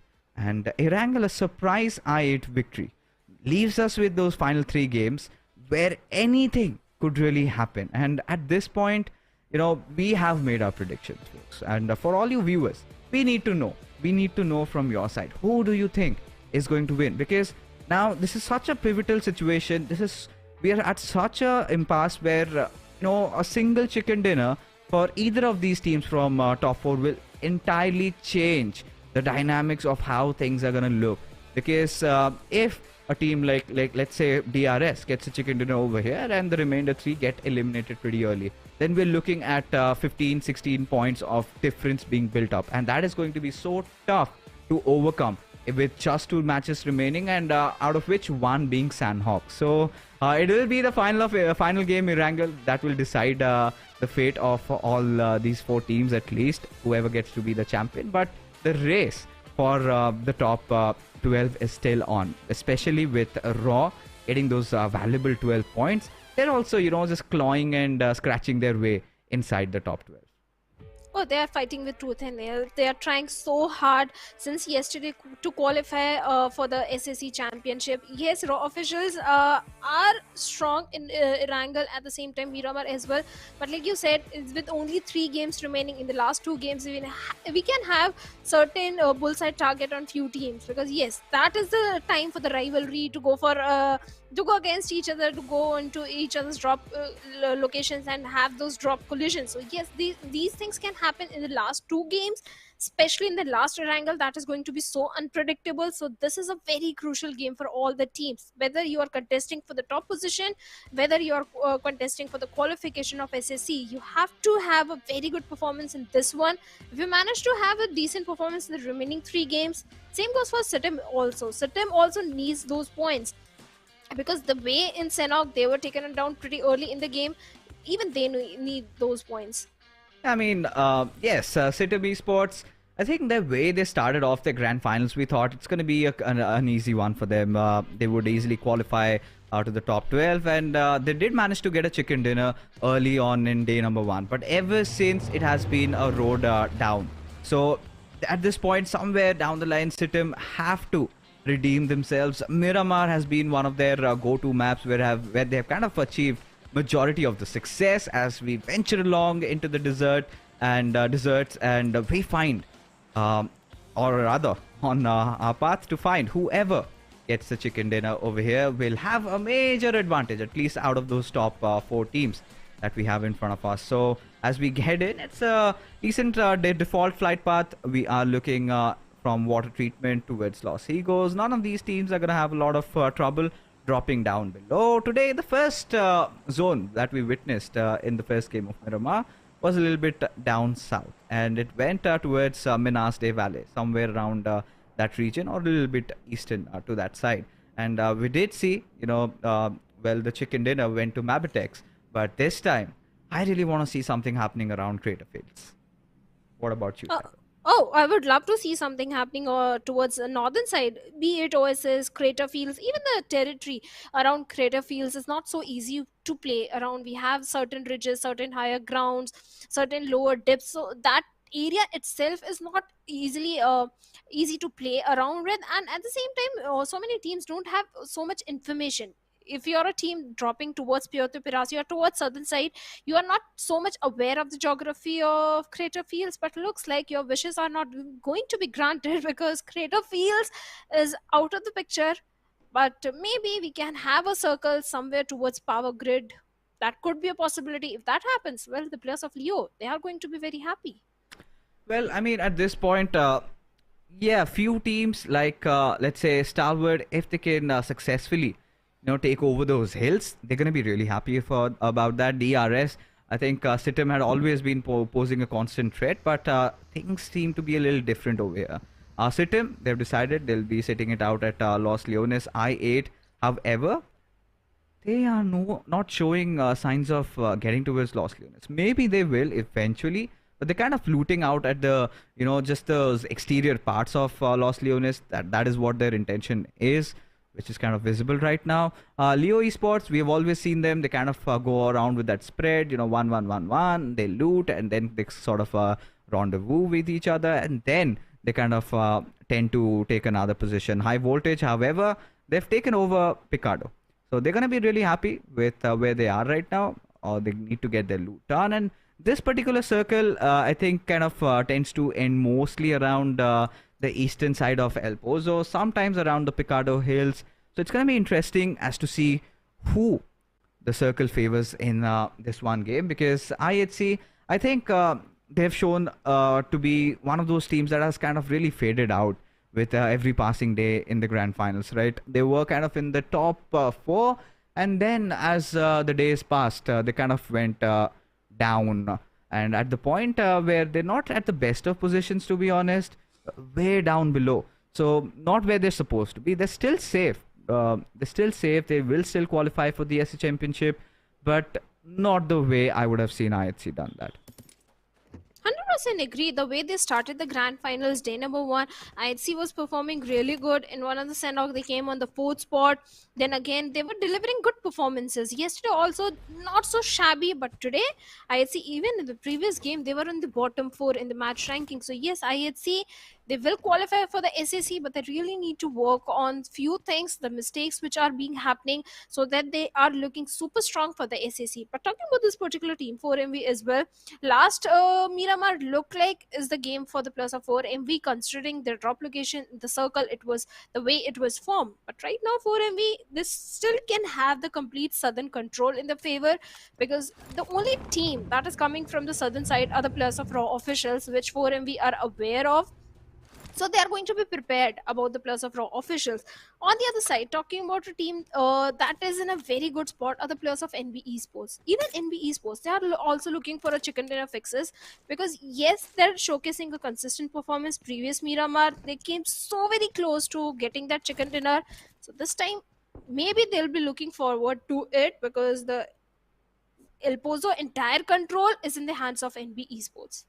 Yeah, I mean, for NB Sports, apart from that first Miramar game, the next two haven't really gone the way they have planned, right? So it's been a little bit of a setback for them, and this is perfectly the time to redeem themselves. This is the exact game where they have to get a few points on board, at least 10 to still keep them in the race for that number 1 spot. But NB Sports, I mean, what they did in Miramar, they will have to replicate that yet again. Now, talking about the others, right, the counterparts, especially Stalwart. I mean, Stalwart seemed to be surrounded from all sides. Now, we've seen Stalwart in multiple situations, just, especially in Erangel, they kind of tend to play around the edges. So it's kind of really interesting to see what sort of an approach we get to see from their side in this particular game.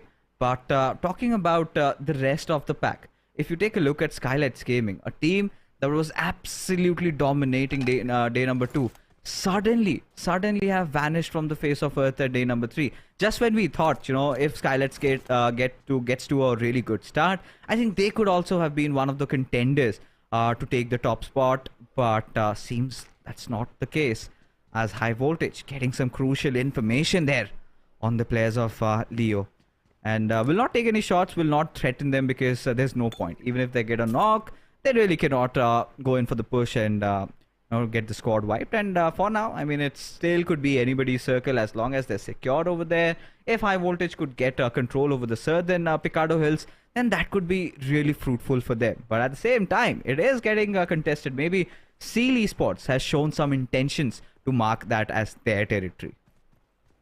Could be possible, because they are also in the close proximity. But talking about T2K Esports, this team has stepped up. The way they are picking fights this time, they are winning majority of them. They are getting good elimination points. Yes, they are not able to come in top 5 in every game, but still, they are at least getting good points in the favor. Consistent performance is coming from their side. But as compared to week number 3, the way they were dominating the entire lobby in the league plays, that T2K is still missing. For TRZ, well, last game didn't go in their favor. They were trying to go from the waterways where they were picked off, and in fact TRZ became the first team to be eliminated from the lobby. So yeah, TRZ, they are also hoping to deliver a very good performance in this one, because even their qualification is at stake. But talking about raw officials, this is a team that is fighting with tooth and nail to qualify for the SAC. The way they placed in the last game as well, 12 points to their name. All they Yeah. need is a chicken dinner. They are hoping for that chicken dinner, and if they get it in this one, maybe they can qualify. The chances of qualifying can increase a tad bit. Yeah, I think for raw officials, they've been hitting the markers right, especially in the previous game. Made a really quick rotation down south and ensured they went out for fishing pretty early. And who were the victims? I think it was none other than Kunyo TRZ. They were kind of left stranded, and as a result of which, the players of raw managed to get a really good game. And the big question, however, is it going to be too late for them? Because at this point, they have no room for error, right? One bad game, and it is done and dusted for raw officials. And that would just kind of break my heart, because we've seen this team, especially from the last Erangel yesterday to here, they've been getting some decent points on board. It was just that first day that they kind of completely messed up. And this is the circle shift that I was talking about, right? This kind of goes towards the southern Picado Hills, where Seal has already established the dominion, where there's some slight room where either SITM or high voltage could benefit from there. But high voltage, knowing them, they're not going to come out of their compounds just yet. They've got the god building. They could, just remain over there. But 4 Miracle Vibes seem to, show intentions of trying to contest that. At the same time, we've got a plethora of teams trying to get in close, and this is not going to be good news for the likes of high voltage, or maybe the others. Even for Medical Vibes might just get caught in the crossfires, as Leo, they've got one of their players down, but nothing much to worry about. He's in safe covers. He'll have no trouble getting back on his toes. And Mr. Smokey is back. At the same time, Leo Esports, the way this team has improved their gameplay in the grand finals, because I do remember on the very first day they were struggling. Their players were getting picked off out in the open. They were not able to provide the necessary cover fire during the initial stages. During the mid rotations, they were getting off guard. But now Leo Esports, yes, they are still playing in the split, but this time it's a 2v2 split that is working in their favor, and they know when to regroup. They have read onto their opponent's rotations, so this time they are looking much prepared. And every time Leo Esports, they find themselves in a very good spot inside the circle. Now also they're having the control of those Picado Hills, scouting the area, moving a little bit more towards the center of the circle. But talking about 4MV, well, they have NB Esports in the close proximity, but nothing is really going to happen. NB Esports, they are going to mind their own business and find a good compound for themselves, so nothing happening towards the side of 4MV. But somewhere else on the map, looks like the players of DRS are suffering, because their numbers have been brought down to 3 men. Yeah, I think this is not good news for DRS. And this was ought to happen. They have been facing those constant threat every single time, right? Trying to get inside the circles in Miramar. And now, especially with 1 man down, they have to play with 3. It's still fine. They can still do that. But now they will not get that much of a room and space to just move around, as SITM managed to get a knock for themselves. And they're going to be happy. As many knocks, that is going to be really helpful in them trying to solidify this spot in the top 12. But as things are right now, not a lot of fights have broken out, and we can feel the intensity of these teams, the pressure that they are under. And I'm still kind of hoping to see the wild dogs to kind of just come out of nowhere, just try to cause the chaos in the wheel, and then just destroy the dreams of a few of those top teams. But Stalwart, like you can see, they've taken over the Picado Hills. High voltage have gone a little down south, and there you go. We had just said about a few iterations of this circle, right? One of which was over those southern Picado Hills, and that seems to come true. As Raw, I don't know, whoever their IGL is making some really good calls over there. Again at the center spot, but that is where things get a lot more difficult. Now, a lot of teams would be trying to contest for that position. Now, especially with for Miracle Vibes moving around, for Miracle Vibes need to exercise some caution. They need to be disciplined about their way of approach, because look at them. They've got Leo in front of them. From their backlines, you've got SKYLIGHTZ Gaming. Any single moment, even Stalwart could knock at their doors. And it's going to be really a tough task for Stalwart to try and get inside the circle with so many teams keeping watch as Precious. He is on the verge of losing his precious life over there because DEADEYES, they have to tuck their tails and run. No other options. If they kind of try to force that revival, they're going to face more losses. And now to make things worse, even True Love, he's fallen down. Things are not looking easy for the players of DEADEYES. Even making an escape was not so easy. They lost few players and Slayer Sir is trying. But other players of T2K going to hunt for them? I don't think so. Jane with the vehicle gets a confirmation point onto Turulav Sir. And DRS, even they are down to 3 men and DEADEYES down to 2 men. T2K, they are still having the edge control under their favor. They are aware of the rotation that is coming from the side of MABETEX Esports, and looks like Sanhok is ready, and the reinforcement is also coming in. The call has been made, and Sanhok is waiting for the player to be out in the open. First clip, first shots coming from the side of Sanhok, but no connection whatsoever. Now MABETEX, they are aware of the players of T2K, but Rick can be the cheeky player who can go for the flank angle onto MABETEX because he is a little far away from his teammates. Now grenades are coming in, and Valley just survived that grenade. Oh yeah, I mean at this point, MABETEX have just that advantage of playing around the ridges. Still under that dip though, if T2K can take over the hills and maybe Rig or Jane could get the control over the eastern part of where MABETEX are, could just try to pincer them through, and that could be a death trap for MABETEX. But we know MABETEX have been looking really sharp, really good in this particular map especially. So they should have a few tricks up their sleeves. As Sandesh applying constant pressure with all those grenades just hitting right over them. But one good knock and T2K, we might see them just charging in. Now the Molotovs have been flung, trying to flush the players out of their hiding. But it's kind of in vain, right? Because MABETEX have so much room to play around this spot, and Cassie, he has to keep watch, and Rig has done exactly what I was hoping him to do, but Jane is in a really twisted position right now. If he could change his spot and go and assist Rig and try to get a different angle, then maybe T2K could be able to see this through, but seems like they want to escape. They want to make a run to get themselves inside the circle, because it's pointless trying to break open a fight over here, as Rig has found the big sharks in the ocean, and that's going to be in the form of DRS. 2 more players getting taken down, and Killer. Oh, that's just dreadful for DRS at this point.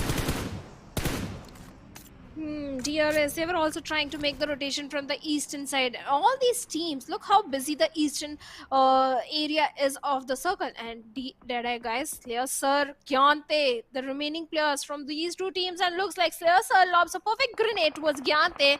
And with that, DRS, they have been eliminated with just a single point to their name. Even Slayer Sir, he's not in the best of the position right now, but MABETEX, they are coming under heavy fire from the side of TRZ as Steel Shot blows up the vehicle and eliminates the entirety of MABETEX Esports. Kudos to the third party that came in. But now we are left with 14 teams, 2 teams already eliminated. Even Stalwart Esports are also opening things against High Voltage, where Assassin has been taken down. Even RZ has been down, so trades are coming back and forth. And IC takes on Propene over there. Now High Voltage are left with only 2 players. Yeah, High Voltage seemed like they could prove a dent, and indeed, Malik, this knock is going to be really crucial, as the numbers of Stalwart have been diminished, as High Voltage have successfully managed to eliminate Stalwart. And this is a huge shock, especially with DRS and Stalwart getting taken down so early, as IHC decide to just knock on the doors of SITM as Desert. He's got to defend with all his life and all his might, as Ziol decides to charge in with the DBS, as Desert wanting to reposition himself but will not be spared. Show no mercy as he falls down, as SITM lose out on one of the other players, as Godless, he's in a whole different world of his own, and he will get knocked out. There was no chance he was getting back alive, as Sandesh will just charge in first, sort of rejuvenate, get his HP back, and then could get the confirmation. But regardless, A big storyline over here, folks, that DRS and Stalwart, both these teams have taken PL pretty early into the game. Now a golden opportunity for the likes of Medical Vibes and NB to build up a lead. And this is the moment where Stalwart and DRS both must be cussing themselves of what they have done, as T2K deciding to fire on all cylinders, make IHC their next target. But Slayer Sir out of nowhere finds a knock on Rig. Now this completely changes the equation of how T2K wants to approach this fight. But Sandesh successfully finds a knock on Zyol. But there you go. Sealed Soulless comes out of nowhere and gets a knock on Sandesh. What is happening? Bodies are flying left, right, and center. It's all chaotic, it's all chaotic. Everyone is fighting for the Eastern control, and looks like T2K Jane has been dealt with as he was running for the revival onto his fallen teammates. It's a blessing in disguise for the players of IHC, as Zemo has successfully revived Zoil over there. Now T2K, they have enough time to go for the crucial rescue missions. All this commotion is happening on the Eastern front, and in all this commotion, I8 again they find themselves at the perfect spot. They have the entire southern control in their favor, but IHC, the worries are still not over. The numbers are not in their favor, as Yog along with Ring are trying to lob grenades and find some over there. Can he drop the perfect grenade? But no, he's going to resort to his Info 164's glimpse and takes hefty HP out of Zoil over there, and finally takes him down. Now they're leaving Demo all by himself, and finally A came to the perfection in the hands of Ceyog and IHC. They have been eliminated with 2 eliminations. This time T2K, they are looking hungry for the elimination points. Yeah, T2K, I think they're out for blood, and they're gonna seem to stop at nothing at all. Seal was kind of proving themselves to be a threat for all the other teams, but seems like they're under heavy fire, as Sanchir, barely with a sliver of HP, has to come out of his cover as Claw goes charging at his direction. And there you go, 4 finishes secured for Team Raw, and could be very crucial, much needed squad wipe for them, as they kind of inch in closer to make their dreams of qualifying to the SAC turn true. As T2K, I mean, they were proving to be really deadly, really dangerous, but forgot that SITM was sitting right next to IHC. And just when Team T2K recuperated from that situation, they got wiped out in a jiffy. Oh, they certainly did, but Assassin at the mercy of the blue, what can he do? The minute he comes out in the open, SKYLIGHTZ Gaming are ready to strike, and it's better to go by the play zone rather than giving away your finish point to the opponent. But let's see what's going to happen. How many first stage does he have in his hands? Because SKYLIGHTZ Gaming, well, they are not moving away. They are still looking towards Assassin. All he has is a little shack and just few meters out in the open to cover, which is not going to be easy. And with AJ blowing up the vehicle, it's going to be a tedious task for him. On the other side of the map, well, SITM, well, their victory was short-lived because QB has been dealt by Woofies over there. I8, they are having the entire southern control, and SITM, even they are down to a single player. Yeah. At least as of now, good news for all the NB fans, and the same can be said for Medical Vibes, as they are set on a war path, a path to create history, as no team in the previous 6 seasons of the PMPL SA has managed to win both the league stages and the grand finals. And if for Medical Vibes they manage to do so today, they're gonna write history. As look at them, the tension is definitely there. This is not the Medical Vibes we are acquainted to see.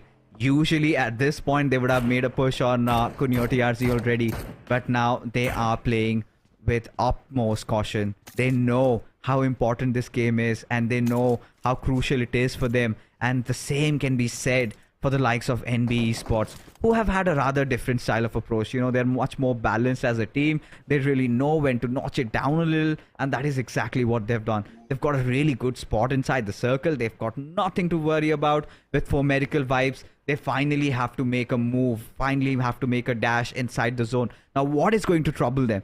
Well, we've got I8 on their eastern side, and now if they decide to take a fight against Kunyo TRC, they might be in for some bashing from the right side. But Sky seems to have been taken down, seems to have been taken a blow. So I8 have their attention divided right now. Now this is a perfect time for Medical Vibes to maybe spot one of the players out of Kunyo TRZ and instantly make that push.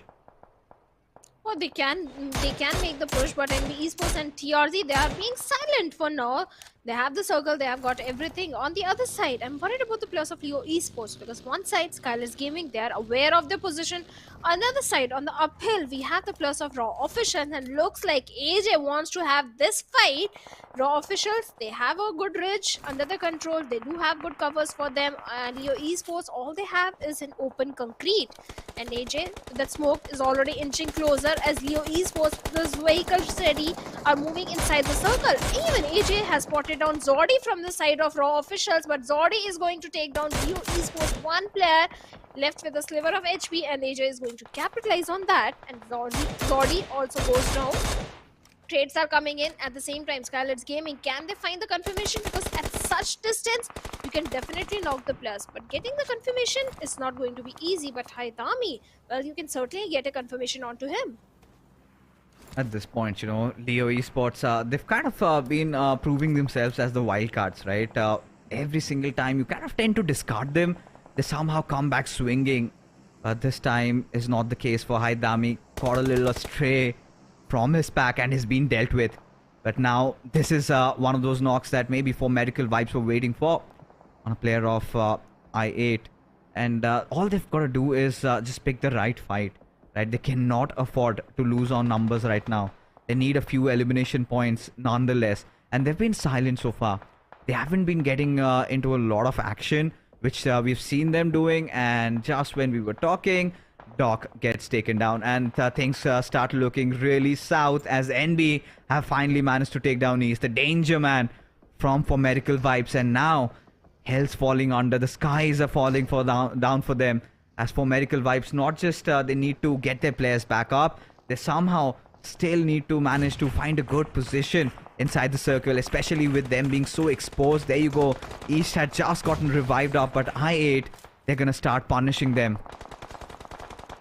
Oh, they are going to punish, but right now our officials are inching closer to the plus of SITM Esports, where Jiro just survived that Molotov, but Claw comes with a buggy along with his teammate Yeta Uta with a UMP in his hands, and Jiro, can he clutch it out? It's a 1v2 situation where the certainty is at the back lines, but before that Raw officials are going to deal with him, and SITM, after getting 5 elimination, gets bye-bye on the 8th spot. Now Raw officials, they have the control of the eastern periphery of the circle. They had the numbers, but I8, they're susceptible to those grenades that might come in from the side of Claw over there. And looks like Sky is going to reposition himself, inch closer inside the circle. But Boofies is still at a very weak spot. Along with that, they have 4MB also on the other side. So I8, a little bit in a shaky position right now. They have to find a good spot for themselves. On the other side, TRZ comes in and finds a confirmation point onto the plus of 4MV. Even 4MV, they're not looking so good. Looks like they are at the mercy of the blue. Right now, I mean, things are getting so much exhilarating at this point, because this is pretty much NB Esports' game to lose. And for Medical TRZ, they are defending with all their might, and there you go. Apex decides to close in, but for Medical Vibes, they have bitten the dust. And NB Esports, a golden chance to secure the chicken dinner and get a huge lead, because the other 3 teams, they have been taken down, and not with a lot of points, bear in mind. And if NB Esports manages to get a chicken dinner out of this one, everything is gonna change, and they could write their own script. TRZ, in fact, they are defending with their lives over here. Viper, he's got a very big task ahead. He needs to revive 2 of his players, needs to get a decent cover inside the circle. But Mad Cat, he's out for blood. He wants those crucial kills, and if they can do that, Kunyo TRZ will be in a really good spot, at least to qualify for the SA Championship. Well, certainly we can, because they have the numbers. They are having a very good momentum. 73 points already in their favor, and NB Esports right in their crosshairs. Rare X, perfect moment. He shied away, went into the covers. Now they do have a good compound. On the other side, NB's Mondo globs a perfect grenade, takes on Rare X over there. This is the moment where they have to go for the revival. On the other side, SKYLIGHTZ Gaming do a perfect third party as they take down Seth on the side of NB Esports. Now, NB, they have to deal with SKYLIGHTZ. At the same time, they have to deal with Kunyo TRZ. They are pretty much in a sandwich situation. Thankfully, they do have a good compound to the name. Sek is again back on his feet. Nothing to worry about. Their numbers are still intact. They do have a good position inside the circle. Everything is working in their favor. They just have to defend and get those elimination points and a chicken dinner. A very important chicken dinner, but it is so crucial for the players of TRZ and Raw officials to get this one in their pockets. So they have to hold on to their nerves.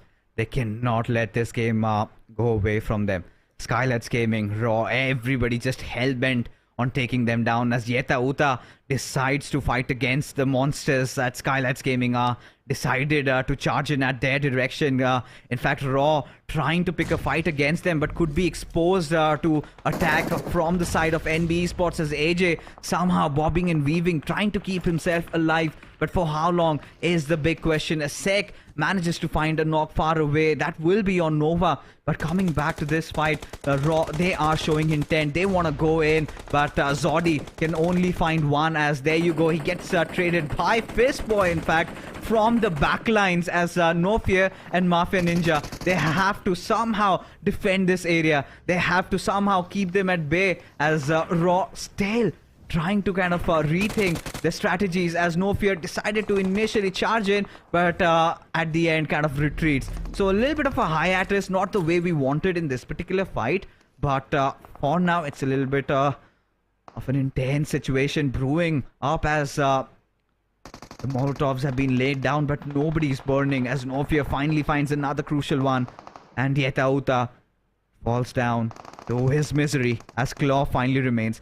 One good grenade and 3 players from SKYLIGHTZ Gaming could just get decimated in thin air, but it's gonna be Fistboy who does the dealing there, and now it is all down to AJ. Now the perfect time for, you know, Claw to come out, but not necessary at all, as elsewhere we see, you know, TRZ dealing with I8, where SKYLIGHTZ have been dealt by NB Esports. Now they know that Claw is the lonesome player surviving. You know, the next potential threat is going to be Kunyo TRZ, of course. Mondo deals with Claw, and now we are down to a 4v4 showdown between Kunyo TRZ and NB Esports as they decide to change everything, change the dynamics, the gravity in the overall standings, as Rare deciding to charge in as it's a 2v2 split going in for the players of NB as they defend with all their life.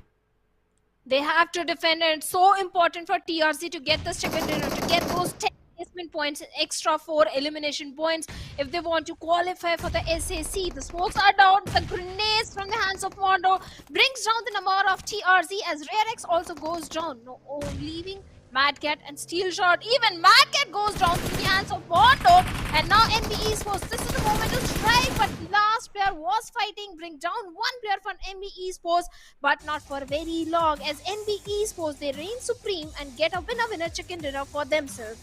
And this is exactly what they wanted. This was exactly what NB Esports needed, and we knew that Miramar game was their sweet spot, and they had to convert that, and so did they do it.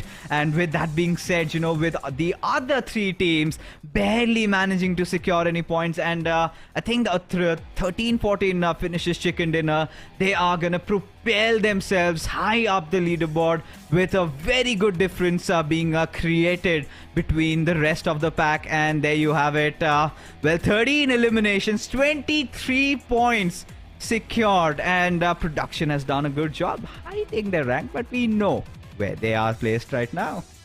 Oh, certainly, we don't know. This much maths even I can do.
Oh my goodness. What a change of events over here, Shadow. And now things have all gone down the wire, at least for the other teams. NB Esports, they're going to be pretty happy with what they have achieved so far. Welcome back, folks. You're watching the PMPL SA23, the grand finals, the final day with just 2 games remaining. Of course, the next one's going to be Sanhok, but gives us enough time to talk about what happened in Miramar. Well, Stalwart, they fell. DRS, they could not execute their rotation. For Miracle Vibes, they were in such tight situations. They were kind of helpless. How do they come out of that? And NB Sports, they were enjoying. They found a sweet corner. They decided they'll just stick to the houses. No risky maneuvers, nothing to do. Just played a safe game and managed to get a very high kills chicken dinner over here. And the MVP will be nobody else other than Mondo, as this player had a little bit of a slower start in day 1, but eventually it comes day 2 and day 3, he gets on rolling. Oh, definitely. NB Esports kudos to the IGL as well, because the way they move inside the circle, this time also TRZ and NB Esports, they were placed perfectly since a very long time. I think since stage 3 circle, NB Esports were holding on to that compound, and the way Mondo executed the final 2 fights, the perfect grenades that came from his side, he was able to bring down the numbers of TRZ. Not just one player, he was able to take down 2 players from the side of TRZ. Mondo played it to the perfection, especially during the final fight with TRZ.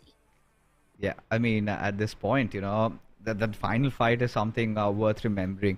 And TRZ sort of just wanted to force it. But that's such a good result for them as well. As we take a look at the top players, Mondo, Sek, Fistboy, all the known suspects over here. Then you've got Sky from Illuminate Crew. So lately, I8 has been having a really good day as well in the office. And for T2K, I think they're just going all out. At this point, they're not shying away from taking any of those fights. We saw them on multiple occasions. They kind of showed no fear when they went up against even IHC, and then eventually just to get wiped out by SITM. So that's going to be a little painful. But right now, taking a look at the match rankings, NB Esports has managed to gather 23 points. And the next nearest team in the top 4, I don't see them. In the top 8, Shadow, this is where things are going down. And I think I'm more interested to now just go to the second page and find how many have Stalwart secured for them. And same goes for DRS and for Miracle Vibes. I'm just happy that TRZ, they got 16 points, and SITM, they are having 6 points. Even the race for the top 12 is not so easy, because SITM, TRZ and Raw Officials, they're fighting with tooth and nail. And this time, Raw Officials, yes, they do have 12 points to their name, but DEADEYES, guys, just a single point. MABETEX Esports, well, they were also taken down pretty early in the game. Even DRS Gaming, Stalwart Esports, like you said, 0 and 1 points to their name.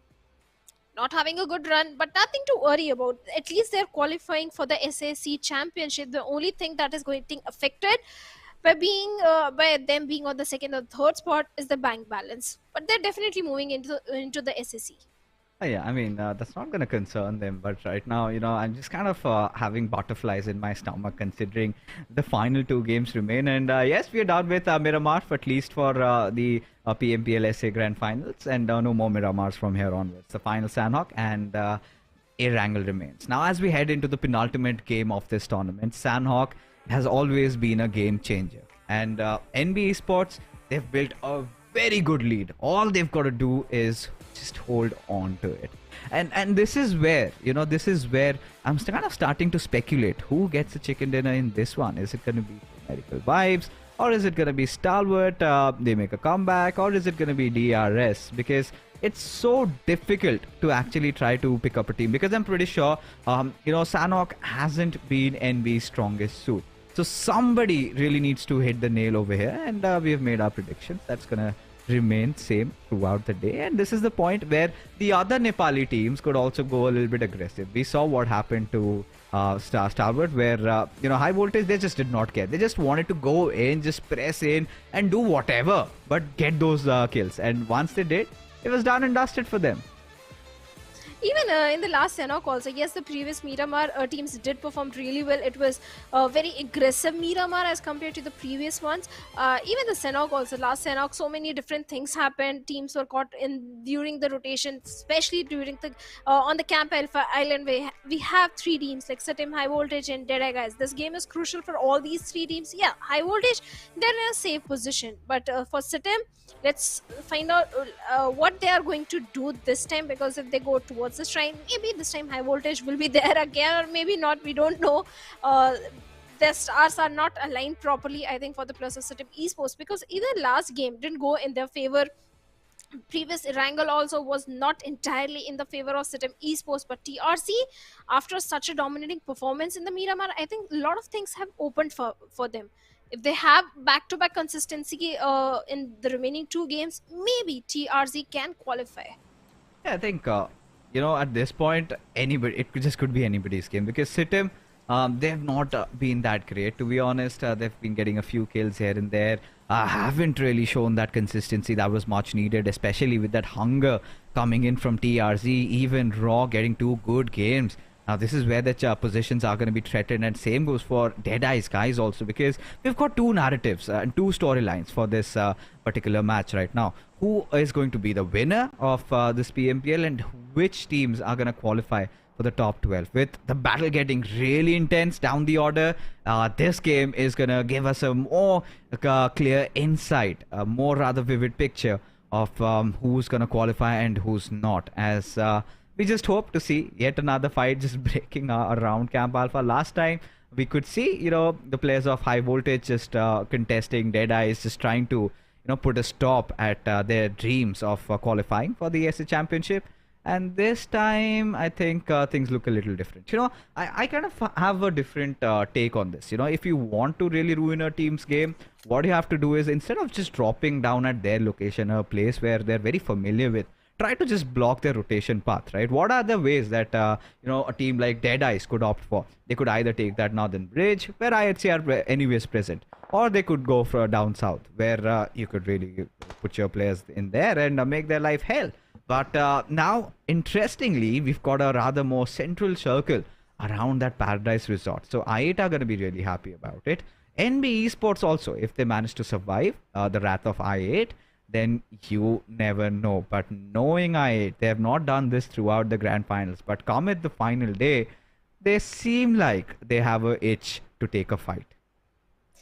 What can be the perfect moment? The last Sanhok is a perfect time to go against the old rivalry, I8 and NB Esports. But we have T2K also in the picture, and there is a chance that T2K, they were looking hungry for those elimination points, but no, NB Esports, they are not in the mood to pick up a fight. They want to keep up the #1 spot in the overall ranking. They don't want to risk anything, so they're not going to engage in a fight. But last time when they did so, by looting the city of Paradise, they went directly towards Jane, where Jane was able to bring down their numbers. So this time I really hope NB Esports, well, they are prepared for Jane. At the same time, T2K Jane, well, he's prepared for the plus of NB Esports, because NB, they're heading directly towards his direction.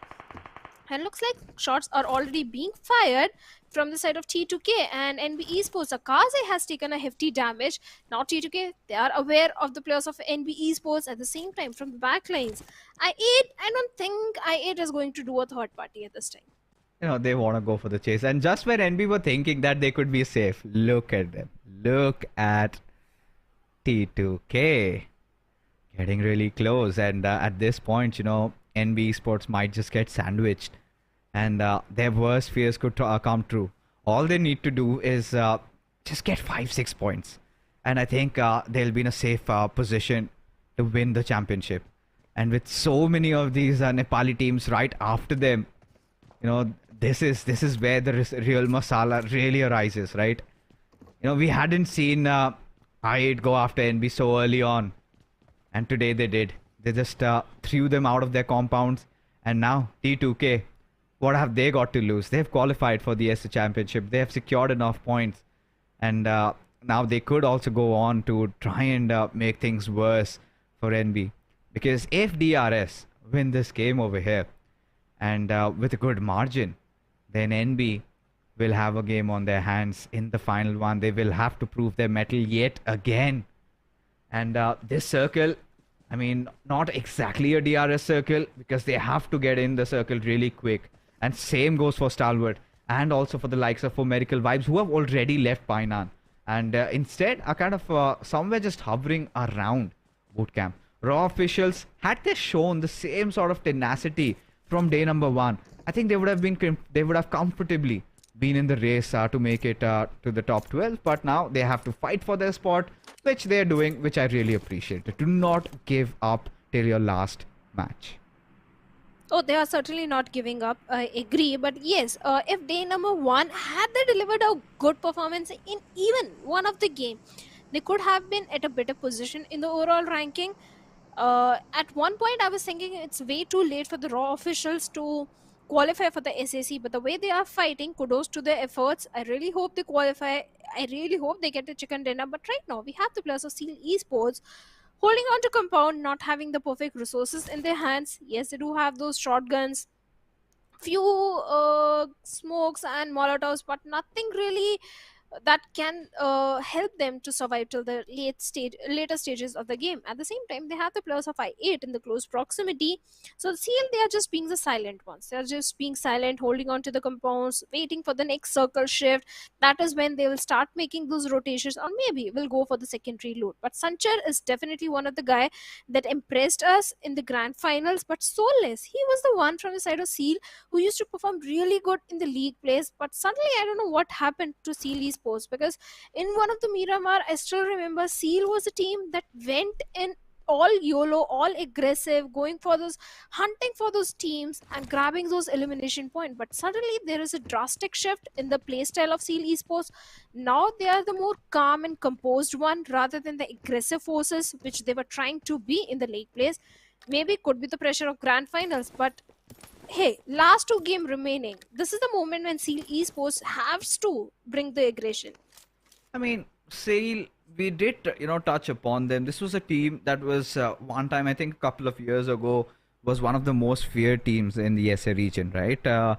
One of those teams. But I think they had that complacency all the time. And they kind of were a little erratic also in their behavior with how they kind of tend to qualify. In fact, top the charts on one week and then suddenly failed to qualify in the second.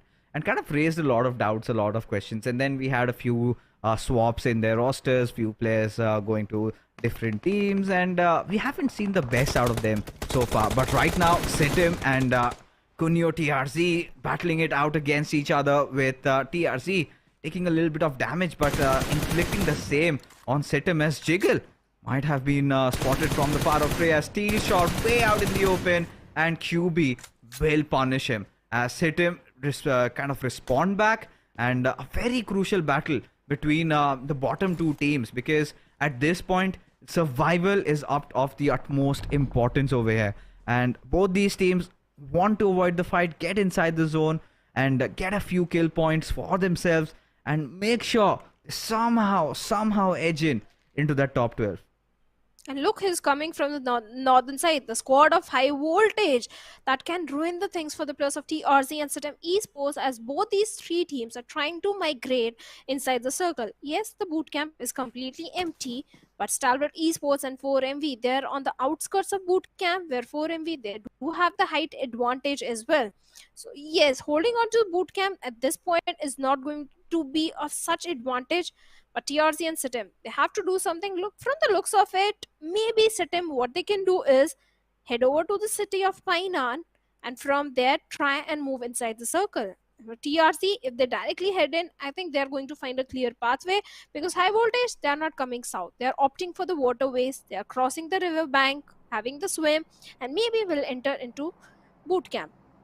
On the other side, talking about the players of Raw officials, because this game is very important for Raw as well. They're having the southern control for themselves, but we have a team in the close proximity. There are the players of DRS, and we know DRS is not a team you want to poke in the map of Sanhok.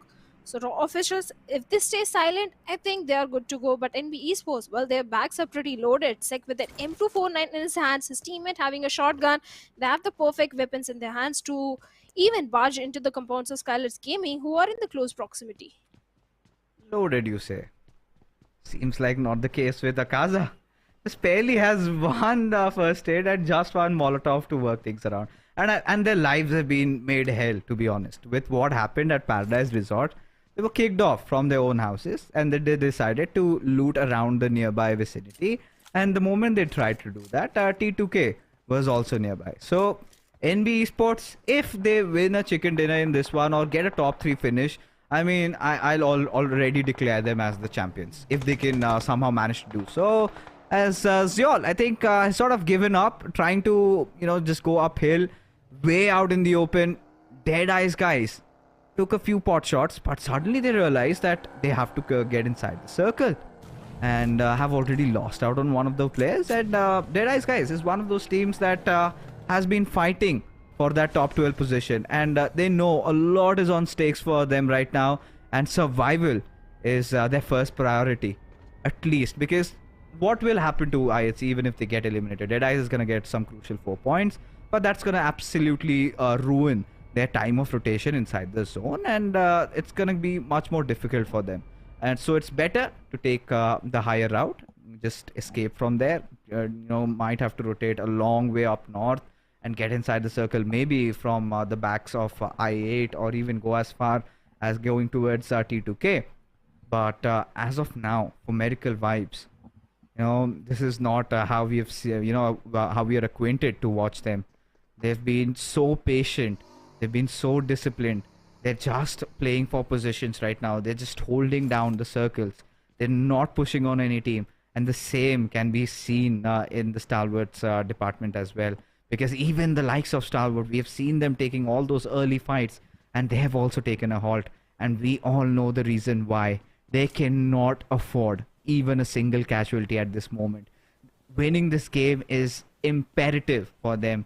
And if they kind of get eliminated pretty early on, their dreams, their chances of making it to be the victors, the champions of PMPL will be left just like that. Well, certainly they are targeting the top spot in the overall leaderboard. They want to be the champions because for MV, they were consistently on the top in week number 1, week number 2, and week number 3. Stalwart Esports was also giving a very tough competition. So yes, that could be the reason we are seeing a change in the playstyle of 4MV and Stalwart Esports at this point, because they are the aggressive forces, and looks like TRZ, they are also in the close proximity to the plus of 4MV. And shots are being fired towards the side of SKYLIGHTZ Gaming, where they have managed to take down one player from the side of DEADEYES guys. Things are not looking good, as Slayer Sir is the only man remaining, trying to make a quick escape. But NB Esports, no, it was actually Seal that is going to lay the final bullet, and DEADEYES guys, they become the first team to be eliminated. After this, I think I can safely say that chances of DEADEYES qualifying for the ACC are almost negligible. Yeah, looks very bleak at this point, but this is the fight, and I'm pretty sure a lot of the people have been waiting for. NB Esports against T2K. Now T2K, they've got nothing to lose, and NB Esports, the crown that's on their head. At this point, Mondo gets into the compound, into safe covers. He knows that they're being watched upon. He knows that somebody's gonna knock at the door sooner or later, and they also understand that they have to engage in a fight, get those couple of looting done. But for that, they need to survive the wrath of T2K, who have been quite impeccable. They've been showing no fear every single time now, moving like a pack of hyenas together. And NB, look at that. They're scared out of their mind right now. Because one player even getting knocked out, they might lose their nerves. And in that tumultuous situation, oh god, Malik finds a knock on one of the players of for Medical Vibes, but they retaliate with 2. Would love to see what's happening over there, but as of now, T2K still just hovering over. And now finally we're back. Malik left to fend all by his lonesome. Doc will get that revival coming in from Refuse, but East knows he has to get some value out of this fight, as Malik manages to get one more knock, and he's got to go on a retreat. And this is the point where he needs to drop a few smokes and ensure that he's got all corners secured, because even Leo Esports could pose a threat at their direction. Because right now, what For Medical Vibes can do is just safely gatekeep them. Malik, he's all by his lonesome. He has to get inside the circle. You've already gotten a few finishes. or just get inside the circle. Just forget about Malik for now, because the big picture over here is to try and get a top 3 finish with 8-9 eliminations. And look at the circle. The circle has taken a sudden eastern shift, and now 4MV, they have a long journey ahead of them. So it's better they focus on the rotations, and we have T2K and NB Esports in kind of a stalemate situation where we have the players of Seal Esports in the close proximity. But for now, Seal, they are in no mood of a third party. But Rig wants to breach into the compounds. NB Esports, they're not giving too many sound cues. So the grenades that are coming from the side of T2K, well, the players are safe for now. Rig on the rooftop trying to get some information where exactly the players are. And Jane finds a perfect grenade, takes down Akaze over there. This is the moment they can barge into the compound as they take down Fist Boy also. But no, it was MABETEX doing a third party, and Fist Boy has been eliminated, helping the case of T2K as Mortar is in a 1v3 situation, having a DPS in his hands. But that won't help because Jane was also having one. That has been dealt with. NB Esports left with only a single player who is going for the revival onto his fallen comrade. Yeah, fishing for targets, and seemed like the hook really worked. And somehow, you know, at this point, NB Esports desperately trying to grasp as many finish points as they can possibly have, as they are in a whole world of trouble. Just saved by Sek and Akaza, who needs to patch himself up really quickly, as Sek holding down the line, but eventually falls, as now T2K, after just healing, they will be running after Akaza. Akaza still trying to hold himself up, does not have meds, it seems like that, but does administer that final first aid on himself. And now T2K trying to get in to deliver the final blow. Akaza, what can he do in this situation? T2K are hounding for him, and well, Akaza somehow, he's just staying alive, refuses to die, refuses to give up, as Jane closing in on the distance. T2K taking all the sweet time in the world, and eventually they will find the target that they were searching on for so long, as NB Esports, all they could get is just 1 point, courtesy to Suyog's elimination, as T2K have succeeded in their endeavors of trying to put down NB, and now this has made things a lot more exciting, especially with DRS having a good chance. If they can get some decent points out of this game, then who knows what awaits for us in the final one. We will have a match for a lifetime. And it's Sanhok. We know DRS are so very strong in the map of Sanhok. The early elimination of NB Esports. Now they're just waiting and hoping for the elimination of DRS on the other side. This is going to open so many things for the players of DRS. But right now, Mamba is hiding behind those blown up vehicles where the 4 players of 4MV are in the close proximity. But the question is, does the player of 4MV, do they have any sort of idea where exactly Mamba is? Because their attention right now is towards the side of Leo Esports on those vehicles, making those rotations. Doc with an Info16 tried to take down one, but failed to do so. So Leo, well, they are safe for now. And 4MV, they have to move inside the circle, checking every corner through those molotovs and grenades. On the other side, SKYLIGHTZ Gaming, this time they are again in the center spot. A prime spot to hold on to. They have Stalwart Esports in the close proximity, but Leo Esports and T2K not looking so good, as Haidami bring down the numbers as he gets a confirmation onto Sandesh, leaving Rig and Jay. This is going to be such an important game, especially for Miracle Vibes, who are trying to get inside the circle. But look at Rig, he spotted out DRS. At this point, if Rules gets picked off, it's going to be a huge loss. Yet Auta, however, does the job. Deals with Delta. But Killer does get that trade-off over there. And Gante finds another knock. DRS fighting for their life. But Rig right now realizes he's being posed by a threat down below. At this point, somewhere down the line, T2K will have to inch in closer to the zone. The big question is, how are they going to do that? On the kill feed, we can see Apex falling down on his knees. And for Miracle Vibes, this is not a good news from them. And Stalwart Esports, they are going to be rejoicing with all these teams falling down. DRS go out of the server. And there you have it. Just 2 eliminations. 2 points from this game. And their dreams of winning the PMPL seems to be thrown out of the window, as Stalwart I think they would be the happiest in the room right now. For Medical Vibes, they have taken a lot of losses. DRS, NB Esports, both being wiped out. Stalwart has done that even in the previous Sanhok game. Can they repeat it again? That's the big question. But for Medical Vibes, if they can miraculously survive, make it to the top 2 or top 3, or maybe somehow get a chicken dinner, that's gonna change a lot of things. As Seal closing down on the players of T2K, as they have a little bit of compounds to hide. But at some point or the other, in the next 8 seconds, they will have to move out because the zone's gonna start shrinking in.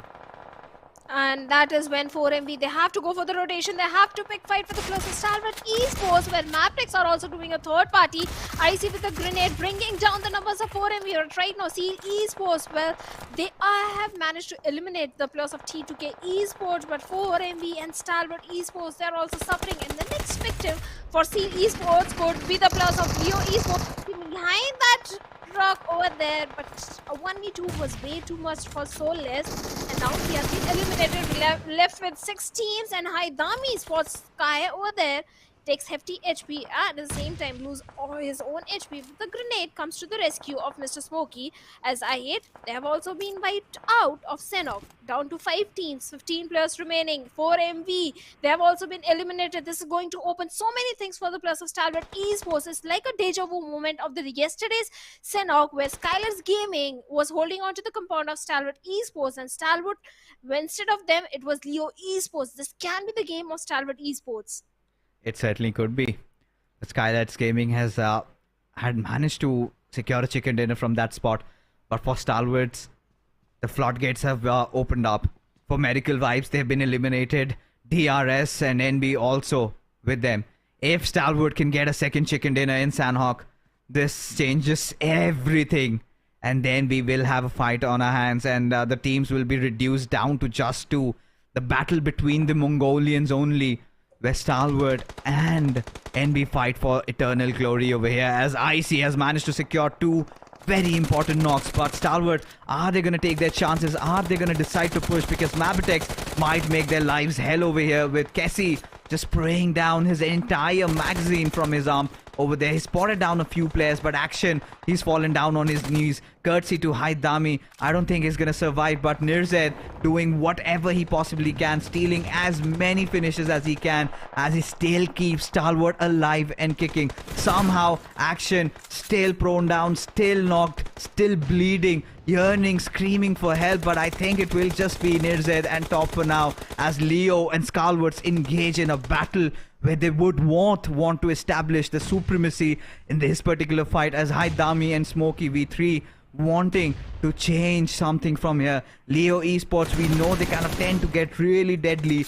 in the maps of Sanhok, as Mafia Ninja just lies down right out in the open, as Stalwart's trying to just pinch in through, get as many finishes as possible. As the final 2 remain, it is a 2v2 situation, and Stalwart have gotten so close. All they need to do, Shadow, over here is get that final kill on HIGHVOLTAGE, and their chances, their dreams of winning the PMPL will be alive. As Tops gets eliminated, it all comes down to this man NERZ, as HIGHVOLTAGE just peeking through the trunks of the tree, trying to get a knock on NERZ, trying to get that final kill. Will now cook a grenade at NERZ, trying to close in the gap. He knows exactly where HIGHVOLTAGE is hiding, finally gets that cover around the rocks, as HIGHVOLTAGE just charging in with his Vector, as NERZ has managed to dish out some specific amount of damage, but still bobbing and weaving both these players. HIGHVOLTAGE really low on HP. NERZ needs to go for the final blow. Can he do that? That's the big question. Both these players very alert, making sure NERZ in the process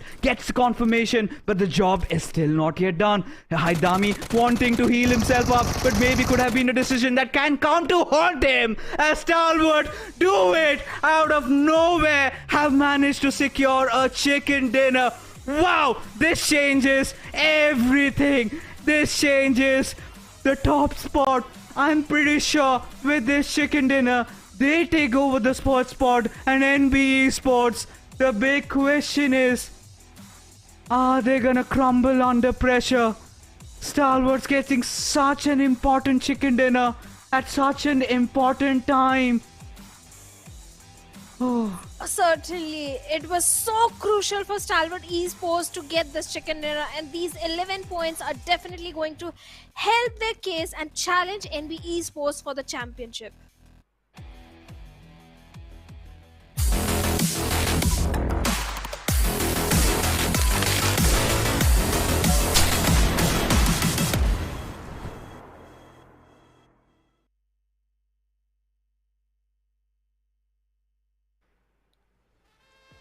Lightning has struck, and the god of thunder.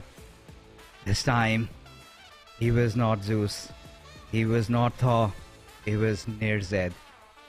I mean, this player, he's done it for his team. I mean, writing his own story.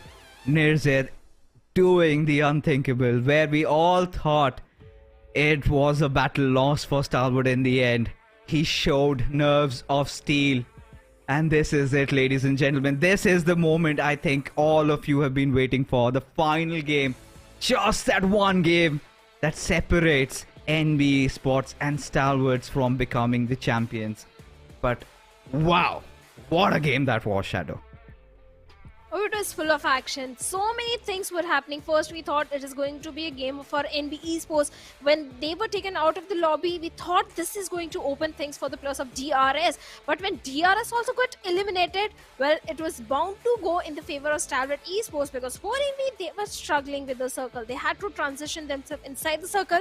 That was itself a very challenging task. But in the end, yes, Haidami had a cover of the tree trunk. The blue was closing in. Tops was taken down. And Zed, he was fighting. He had no cover. He was running out there in the open, and Haidami was not giving any unnecessary peek. He was just peeking, giving a little bit of the glimpse, fighting, shooting the few bullets, but that was not enough to take down NERZ over there.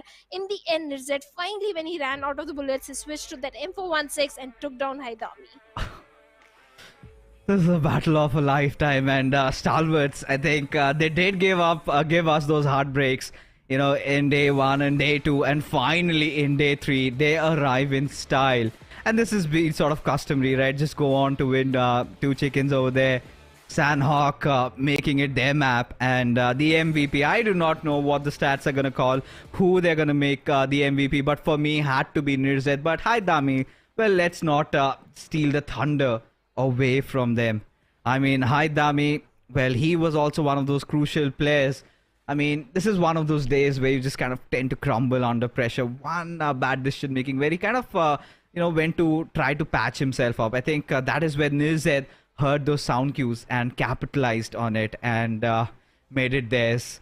And whatever it is, I mean, I just want to see NERZ stats, because he did so much for his team in those final few moments, and certainly has emerged out to be a hero. Leo Esports, I mean, this is one of those teams that was kind of somewhere sulking down in the bottom, but that second spot is definitely going to help them to make things even more exciting for the top 12 spots. But top players, a quick look, NERZ, there you can see 6 eliminations for this lad, and it was just that damage numbers that kind of restricted him from being the MVP. But Top, also along with him, one of the front runners for the MVP of this entire tournament. But Matt Samri and NERZ has to have the highest eliminations. Oh, definitely. 6 elimination to his name. Ian, kudos to the valiant efforts that came from the side of Haidami, because in such a pressure situation, it's not so easy to clutch and take down the top dogs in the lobby. Yes, Leo Esports, they have shown signs of improvement in the grand finals, especially yesterday, but still, it was such a pressure moment for Haidami over there. The way he handled himself, he almost took down NERZ, but NERZ saved the day for his team. Not just one, he has done it so many times in the past. And Stalwart Esports, well, 21 points to their name. Leo Esports, 18 points, a very high fragging game. And MABETEX also, this time they also fared off really well, 9 points to their name. Yeah, I mean, Stalwart Esports, this was the moment of truth for them. 21 points, and are in hot form to go into the final battle, to Erangel, where NB Esports, they're going to be scared down to their wits. As for Miracle Vibe, somehow managed to steal 5 points. As things are completely just going down the drain for DRS Gaming.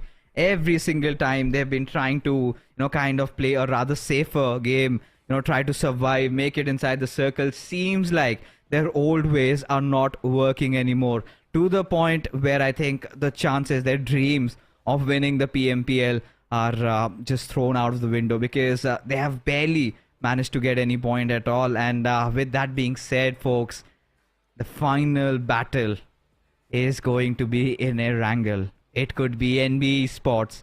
They have to have that winner's mentality. Yes, they've had a huge setback, but they will have to recover quickly, instantly, and focus on the next game in hand.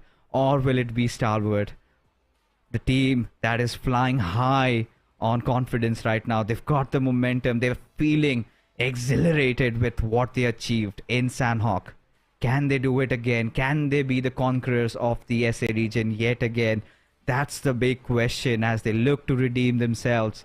But we know how it really comes down to. I mean, I've casted so many events, and we all know the final game, Erangel, it kind of becomes just anybody's matchup. And especially it kind of becomes a match where someone maybe at the 7th, 8th spot goes on to win. So Shadow, who do you feel is going to take this one?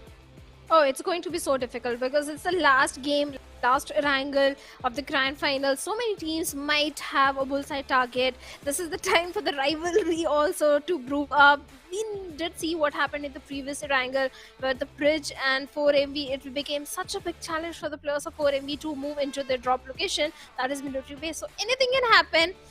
And NB Esports, Stalwart and 4MV, my eyes are going to be on these three teams, and at the same time DRS. For one thing we've seen, if you're top of the pack, then you've got a bounty on your head. And a lot of teams are going to be searching for you. So, we're not going to make any predictions because our predictions are already set in stone. But for you viewers, an interesting question. You've been all watching the matches thoroughly and keenly. So, this is where you've got to answer. Who's going to target NB and who's going to go after Stalwart? Let us know, because I'm pretty sure 1000% this is going to happen. Somebody is gonna try and ruin their game, and the big question mark also comes in: are NB and Stalwart going to change their drop locations? Because at this point, NB, I'm pretty sure they must be jolted by how T2K was just hunting for them, and they were relentless. They were not stopping at all. And same could happen with Stalwart, especially considering they just got a win right now. Well, definitely anything can happen. Even we can have certain bullseye target onto the players of 4MV, because everyone knows from where 4MV rotates, at what exact moment they leave the military base island and go for the rotation. They are so aware of the timings of each other's rotation, so anyone can try and cut off the rotation. And this is not the first time that in the map of Sanhok, T2K went against the players of NB Esports. We have seen this happening even in the league stage, and this time T2K, they did cap at NB Esports. And NB, well, this is such a pressure moment. The pressure is mounting on all these players' shoulder right now because they want the title. Stalwart Esports, they want to earn the title at any cost. Oh. The last match, the last ride, the last hurrah. As we venture into Erangel to find out who the champions of PMPL SA 23 Spring shall be. It could be Stalwart, it could be NB, or maybe for medical vibes could just steal it away right under their noses. We never know, and anything and everything is possible from here. And at this point, everybody with bated breaths await the match to begin. Flight path trajectory from Stalwart towards Quarry. And the big question, and in fact, really bad news for all the Stalwart fans. They've got to travel a long way down south. Now, not the kind of a start that Stalwart had hoped for, but you have to be prepared for the worst. The flight path itself is not favoring their case, and at this point I don't want to be in the shoes of the IGL Stalwart Esports, because it's not going to be an easy decision. We all saw what happened to the plus of 4MV in the previous Erangel. Same thing can happen with the plus of Stalwart, because DRS, they like going towards the side of Milta. Even I8, they go towards the side of Farm. So it's not just Stalwart, it is three teams aiming for that same area, and looks like the first blood has already been drawn. Was it I8? We'll have to check. Is that... No, it is Assassin from HIGHVOLTAGE. Okay. That's not gonna change anything, right? It's fine. It's fine as long as it's not anybody from the top four. But now the top four battle has kind of reduced down to just top two, and are they gonna settle scores right from the very beginning? Because Illuminate, they're on the hunt. Stalwart, they have fired a lot of bullets. NB Esports, they have to run for their lives. And Illuminate, they are gonna stop at nothing at all. You know, be it pistols, be it fists, they're gonna do anything and everything it takes to maybe take even a single player down. NB Esports again struck with lightning right from the beginning of the game, but thankfully, I mean, on the other side, we do see Poberical Vibes getting a few knocks, but the big question is, are they gonna commit or not? Well, NB Esports, they really need to take a deep breath and calm down and approach the game so cautiously, because yes, the casualty could have been there, but thankfully NB Esports, now they are safe. They just need a good compound, they just need the good resources. On the other side, for MB, they have managed to get few good defeat points onto the plus of Raw officials, and that's not gonna help the case of Raw. On the other side, we have the place of I8 already heading over to the southern side of the farm, looting the compounds, looking very happy by doing enough damage, getting one defeat point. They're just happy. They're just happy they have done so much such a big damage. You know, for Miracle Vibes at this point, I'm pretty sure they're gonna be out for blood, because they know just getting a chicken dinner is not gonna make sure they have a fighting chance for the trophy, right? What they have to do instead, they have to be all over the place. They have to do whatever it takes, take as many fights, because it's now or never, right? A team like for Miracle Vibes, you would not want to see just watch them kind of back off and just settle with maybe a third or a fourth position, right? And I think they have a decent margin. They're kind of ahead of DRS. So at this point, I'm kind of hoping that for Miracle Vibes, just go all out. And for Stalwart, like anticipated, they've gone for a different drop this time, just around Mansion and Shelter, and now around Prison. Or are they going for a hunt? Okay, now this is going to completely change things around. If Stalwart take down NB right from the very beginning, then there's no point for this match. Does not matter whatever the outcome is. Stalwart Esports, they're playing it smart. They know if they can deal with NB right from the very beginning, then no matter whoever wins, they've got that first spot secured. They do not have to play the remainder of the games under pressure. But this is literally playing with fire for Stalwart. We have seen them do it in even the previous renditions of PMPL. This is something that even the current IHC, which was formerly Zeus, did once, and somebody else benefited. But regardless, I think it was DRS that kind of won that show. But again, Stalwart, they realized like let's not get too overwhelmed, too excited, because this is exactly something that could have happened, as Wally has managed to take down IC. You certainly have, and Stalwart Esports IC has been eliminated. Baron gets the confirmation, and now Stalwart Esports, they're not going to be happy at all. Even one of the player, I believe it is Action, who is down to a very little HP. Stalwart, they don't have the resources, they don't have the perfect weaponry in their hands. They have just dropped in. They were moving towards their drop location, that is nowhere Pnoy. And MABETEX, well, they have the entire loot of Milta Power. They are looking pretty loaded. But Action, along with his teammates, is trying to make a quick escape from this situation. But where do they go? How do they reach their drop location? That is nowhere Pnoy. Action is trying to go ahead from between the road. But finally, he's safe. MABETEX Esports, they got one defeat point. And Stalwart, they have suffered enough casualty. They want to keep their numbers alive till the very end of the game. At this point, Stalwart would be discussing themselves. How could they lose out on numbers? And they were out for blood, and eventually they get hunted.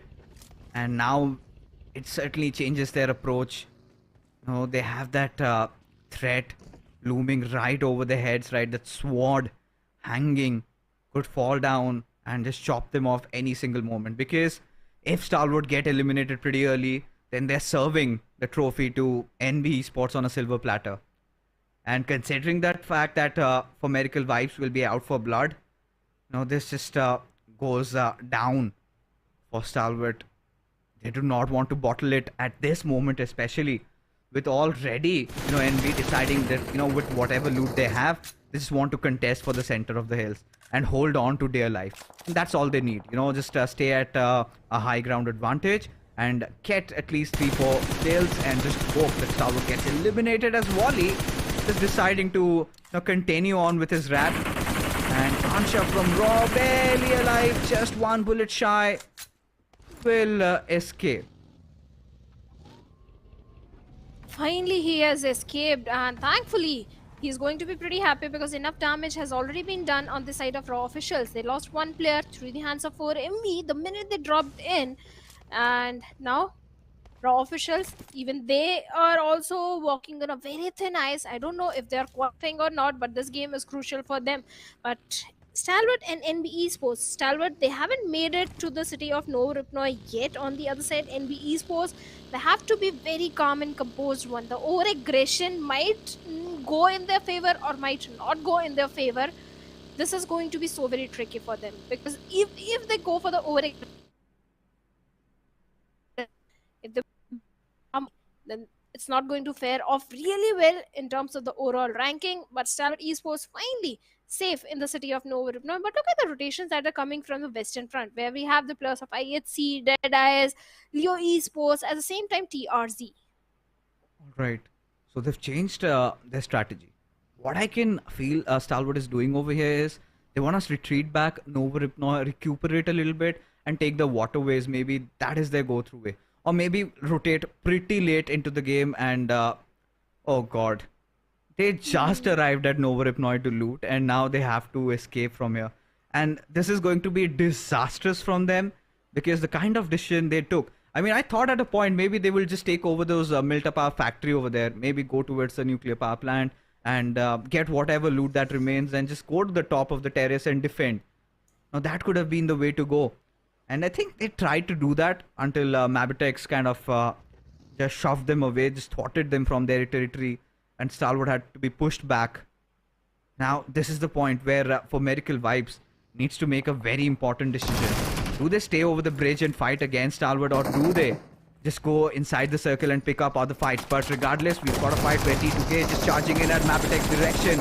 This sort of aggression we are seeing from T2K time and again, and we've been loving what they've been doing throughout the day. Oh yes, T2K. They are looking for blood, and this time the target could be the players of MABETEX Esports. They have got one defeat point in their favor, and MABETEX, well, they lost one of the player. But now MABETEX, they don't want to ruin the chance of getting a chicken air or having a best game in the last Erangel, so they're not going to engage in this fight because, of course, they have all the reasons to shy away from this fight. This is their circle. This is their home ground. Milta Power. Complete eastern periphery is a MABETEX area, and they want to capitalize on it in the later stages. But looks like Sandesh is the guy who is getting shots from somewhere else. He did lose out on to a little bit of the HP, but T2K, they do have a good compound to hold on to.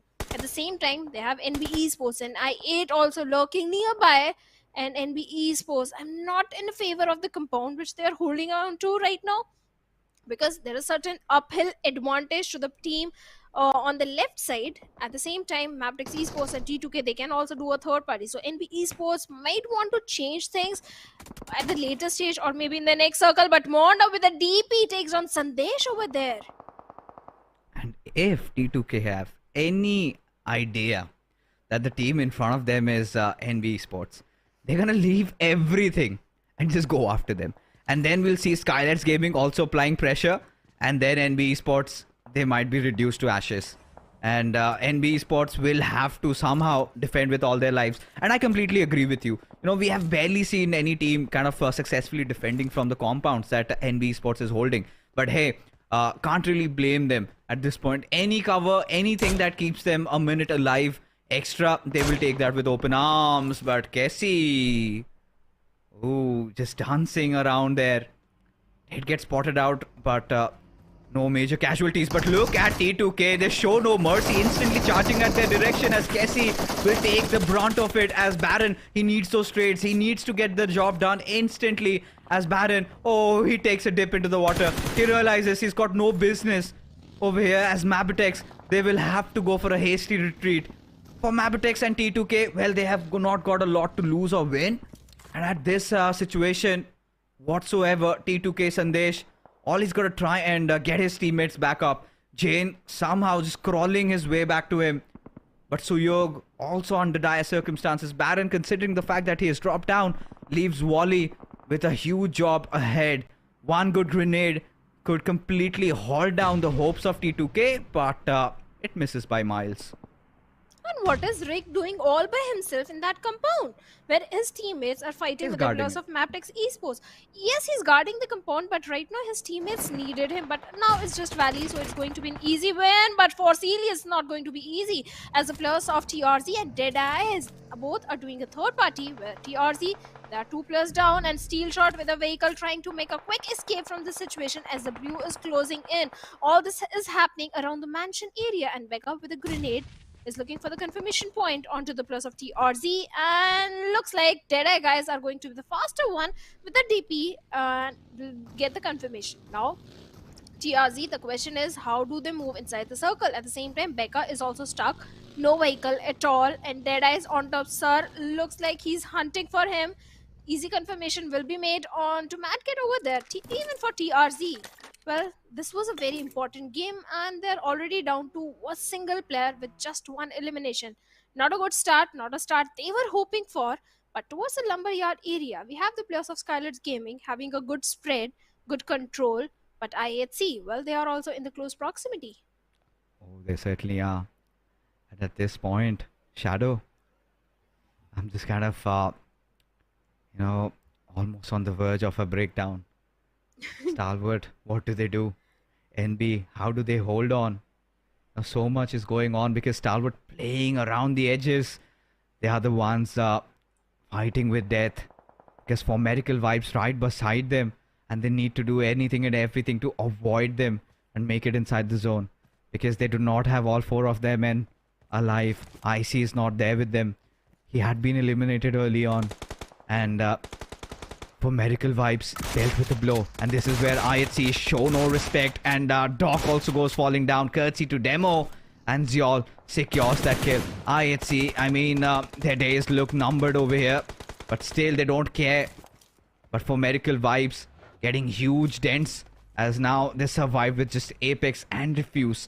And Refuse hiding behind that little thin tree. Gets spotted out. And Apex, his dreams are looking to just shatter right in front of his eyes. And will maybe have to settle with the 3rd or the 4th position.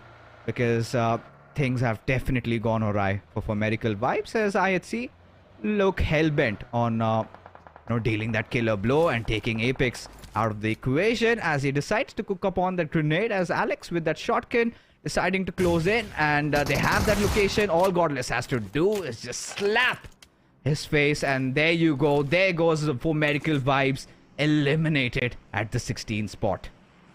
And even the players of DEADEYE guys are not looking so very good. IHC 3 defeat points, and their next victim could be the players of High Voltage, or maybe vice versa, because High Voltage, they do have a certain height advantage and to Demo over there, but the spread that is coming from their side, IHC, they can go for the flank angles.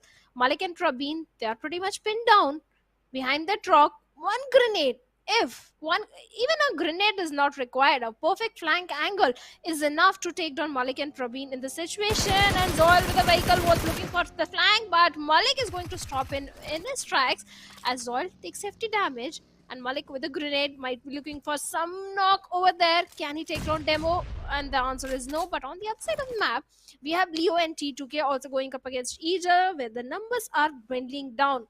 But at the same time, Stalwart, well, they have made it inside the safety of the circle. They have the southern control. If they manage to find a good compound, a good position to hold on to, they can find it from the southern side. But NB Esports, well, they are proximity plus of I8 right now. Yeah, I8 have decided to barge in on their compounds, and there you go. NB Esports wiped by I8. Certainly missed that action, but there goes their dreams of winning the SA, PMPL, and now Stalwarts. I'm pretty sure we're going to see that smile on their faces at the right position. Does not matter what the case shall be. but I'm pretty sure they might have done it. But at this point, high voltage against IHC. Well, one of their players has fallen down. High voltage and IHC both have nothing to lose at this point. It's all about respect. It's all about glory for all these two teams. As Jiggle gets forced out from the lower grounds, Alex somehow converts that. And that being said, the numbers on high voltage, they are diminishing as Godless finally activates his God mode.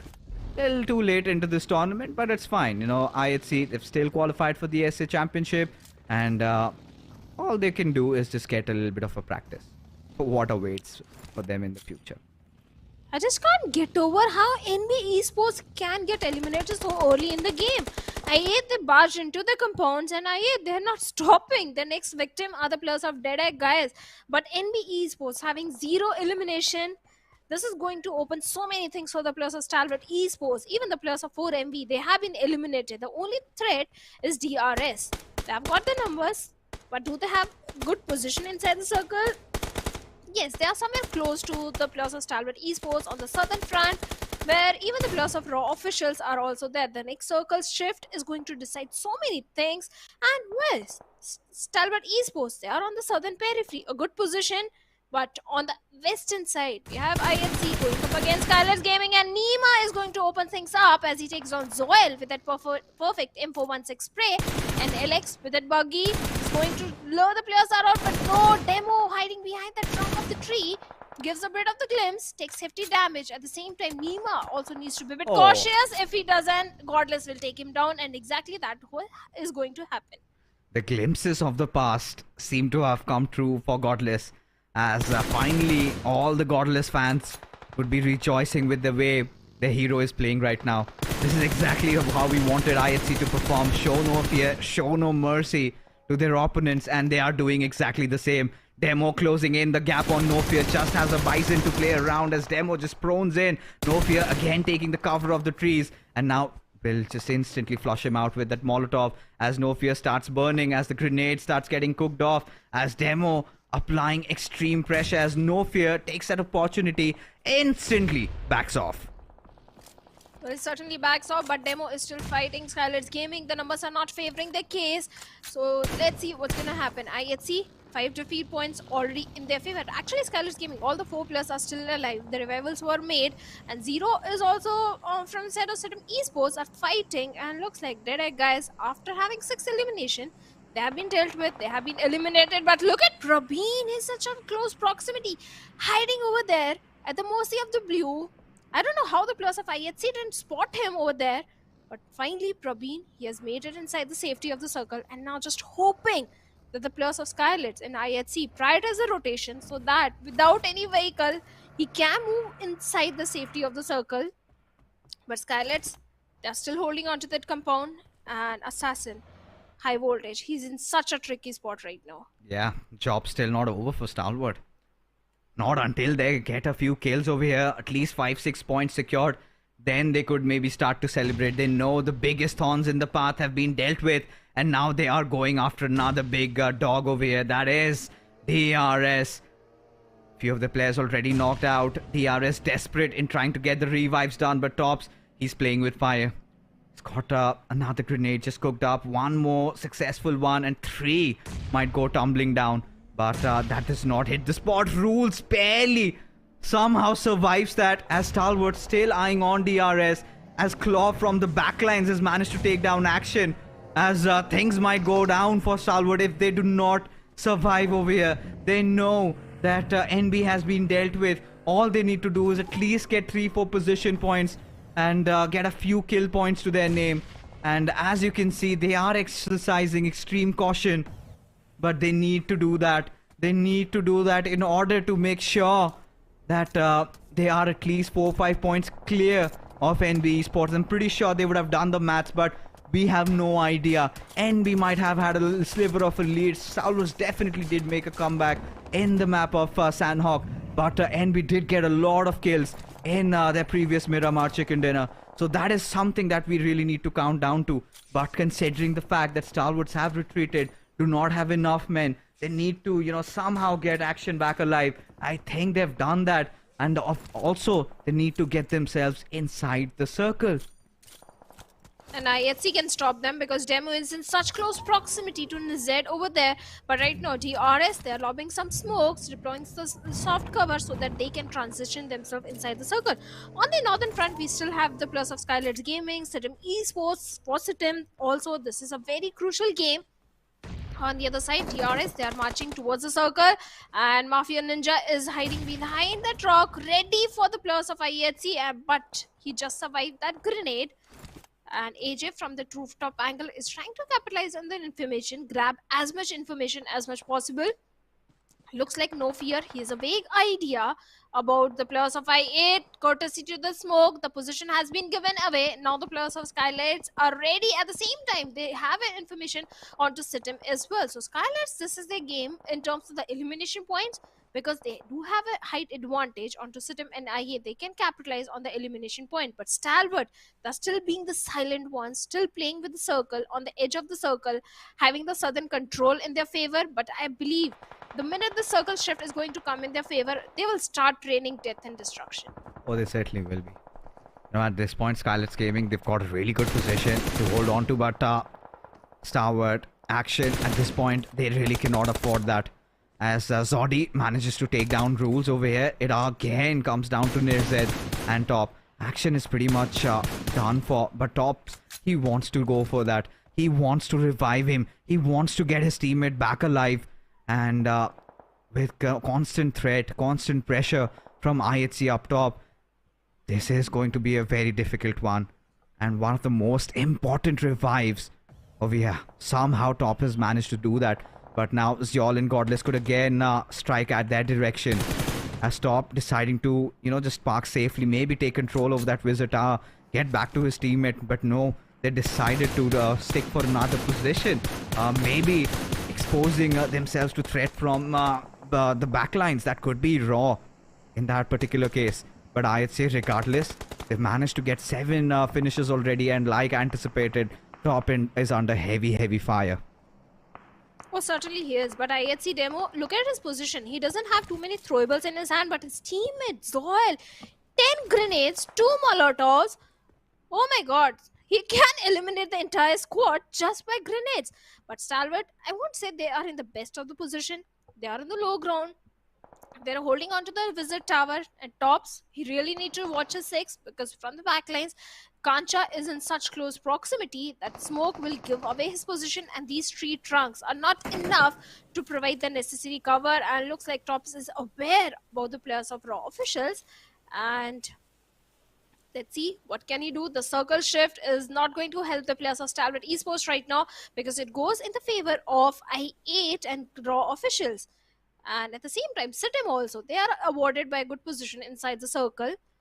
They should make it count if they want to qualify for the SAC. But Stalwart, what they are going to do, at one side they have IHC, on the other side they have Raw. Looks like they are going to fight with the plus of Raw officials. Even the plus of Raw officials with those molotovs are trying to take down Tops, but failing to do so. No, there's that narrow, small little valley kind of a position there. I think they have to go over there, because that is the only way they can survive from the onslaught. Because at this point, if they take around the center of the map, then they're gonna be just pressed in like a sandwich there. And it could be either IHC or it could be Raw. So Stalwart, I think they'll have to wait a little bit, be a little patient, or maybe just let Raw aggress. But no, they're the ones taking that first step, and IHC is so well prepared for them right now. IHC having complete control over that northwestern territory. The only posing threat would be coming in from SKYLIGHTZ Gaming, as AJ, he decides to go after the players of SITM over there. As there you can see a few trades coming left and right, and now this is the fight finally breaking out. Mafia Ninja and No Fear just charging in on QB, the lowest survivor, as he gets picked off, and SKYLIGHTZ Gaming, another team wiped out to their hands. And SITM goes down this time, however, with 5 eliminations to their name, so few points accrued out of this game. But now the big question is, Stalwarts have made it to the top 5, but they have to dig in a little bit deeper, and this is where Raw officials start dancing, start playing with IHC. So IHC realize they've got trouble from down below, so they have to calculate every single move that they make. Stalwart still somehow at the edge of the circle, still somehow have to, be alive, kept alive right now, because IHC hasn't really been applying that pressure on them, at least for the next couple of minutes. They have to somehow breathe. If they make it to the top 3, the first position is completely secured, but just when we speak, Zyol lobs the grenade, and it is death from above for NERZ, as another grenade is being cooked by none other than Godless, which decides to find its mark. Can it do so? As action, he's getting fired even from the players of SKYLIGHTZ Gaming. Stalwart, this is looking like doomsday for them, as Zyol connects another one, as NERZ bites the dust. It all comes down to top. And what can he do? He's pretty much pinned down, and the grenades that are coming from his side of IHC, I don't think he can do pretty much in this situation.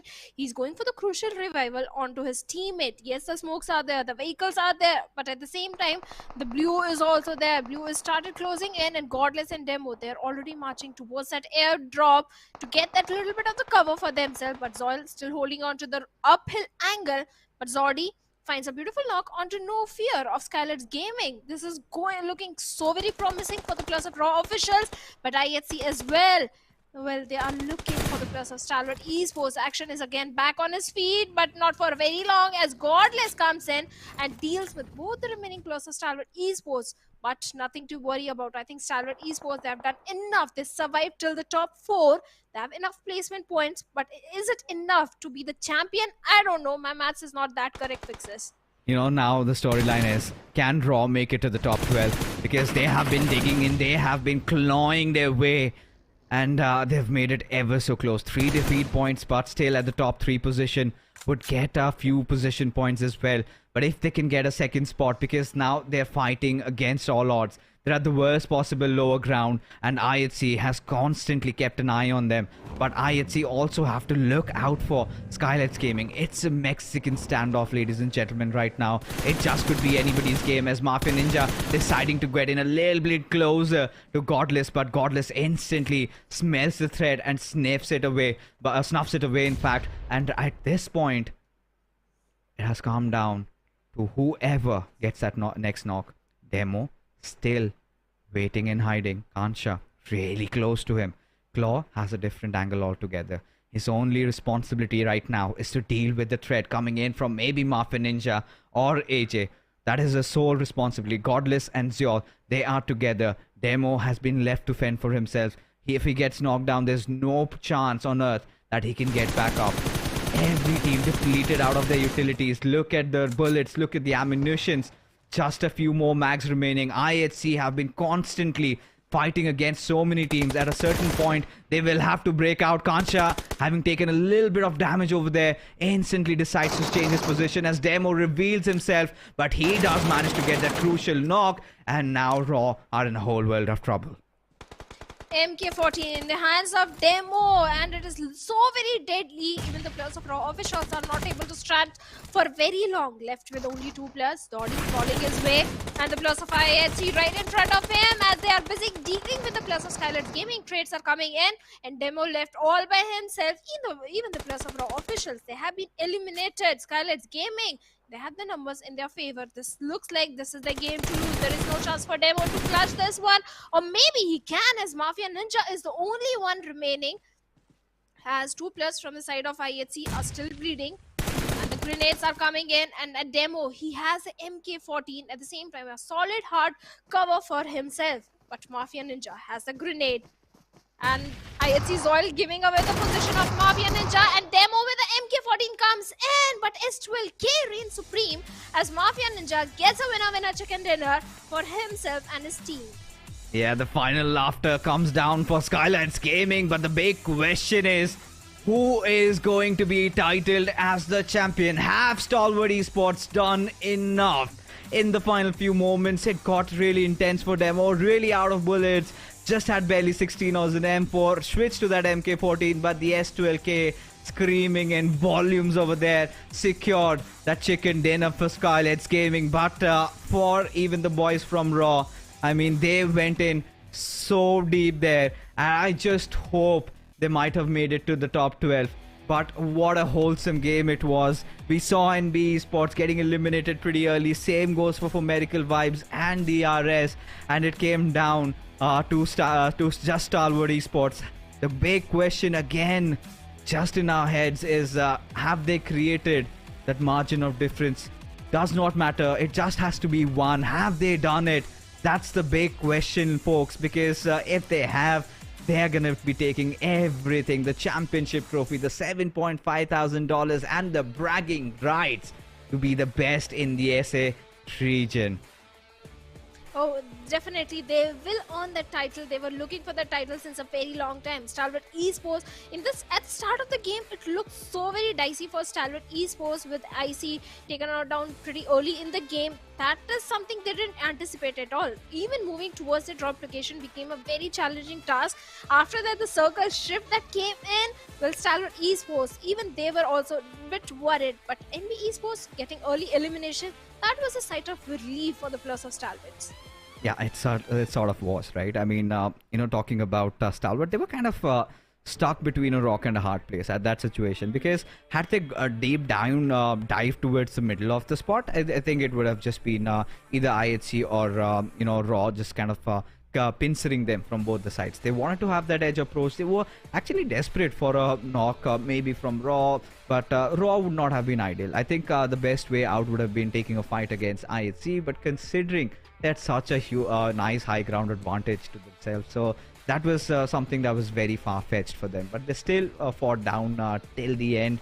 But regardless, I think that could have been enough. But the suspense still lies, because NB Esports, that Miramar chicken dinner with 12 points might have made all that difference, or maybe that Sanhok chicken dinner, that comeback that Stalwart posed could make them the ultimate kings that reign supreme over SA again. And such a storyline for Stalwart Esports, to be honest. I mean, the way they had started the finals off, it was that major advantage from the bonus points they had. The first 2 days of the finals were kind of meh for Stalwart Esports. It was just them performing in the final games of Erangel. But today was a whole different story for them. Today they came in strong. They were starting to hit, and they were very, very vigilant. I mean, they were not going for those unnecessary fights that they usually tend to engage in. And most importantly, we saw action, the old glimpses of action, where he was starting to look a lot more disciplined, starting to do a lot for his team. And maybe that just could be enough.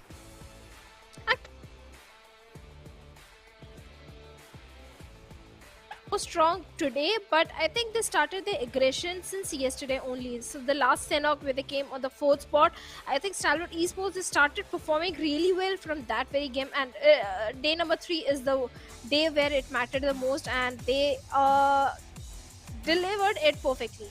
Hold on, this is the moment of truth. This is the moment we've been all waiting for. Every single one on this broadcast. The champions will be Stalwart Esports. They have conquered South Asia yet again. They will get that trophy. They will get that lion's share of $80,000. Another feather to their cap. Whenever you think, whenever you rule them out, they somehow bounce back in. But tonight, the hero may be somebody else. Tonight, maybe NIRZ could be the one, the new addition to the roster. He delivers. He gives them the crown. He gives them that juicy chicken dinner in Sanhok. And then, well, all you know is history right now. Stalwart Esports reigning supreme yet again. And they have written the script. And yet, we have one more prize out there. That is the MVP. Is it gonna be top? Because yesterday he was on top, but today, I mean, could be somebody else, but also could be top. Could get his hands on the $1,000 also. Now, such a huge morale booster for this squad, right? Getting into the SA Championship, not just with the bragging rights, but also with a huge prize pool in their pockets. And this is going to be really nice, especially because in the SA Championship we'll be joined by the other Pakistani teams also. But another big question lies in front of us. Now we know that the champions are Stalwart Esports. That had sort of, been concluded with ND Esports getting eliminated pretty early on. But the big question is, which are those top 12 teams that head on to the SA Championship? Have Raw dug deep enough? Have they done it? That's the big question. Because SITM Esports, barring that first day, they were kind of going down, and this time they had managed to get 5 finishes. But Raw, barring that first day downfall, where they were kind of looking miserable, they have managed to stage a comeback. Even the same can be said for TRZ. So I'm kind of really excited to see which will be those top 12 teams, because we had a whole different battle going on in the bottom of the table, and now it's time to take a look at the teams that have made it to the SA Championship. All right, so 6 points differentiating NB Esports. Heart goes out for them, and then we have got for Medical Vibes getting 188, and SKYLIGHTZ Gaming, they bounce ahead of DRS Gaming, and that last chicken dinner sort of gives them that 1 point lead. So a huge monetary loss, at least for DRS Gaming. But regardless, now we've seen IHC at 160, T2K at 168, MABETEX at 170. We have our top 8. But who are the remaining 4 there? Now that is the big question, folks. That is the big question.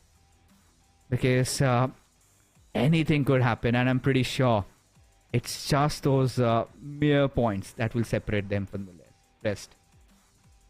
Oh yes, it's going to be so very close, because all the bottom teams were fighting with tooth and nail to qualify for the SAC, and finally Raw officials, after sheer conviction, they have made it in top 12 and they're qualifying for the SAC. But unfortunately, SITM Esports, TRZ, Seal Esports and DEADEYES guys, they won't be seeing us, we won't be seeing them in the SAC.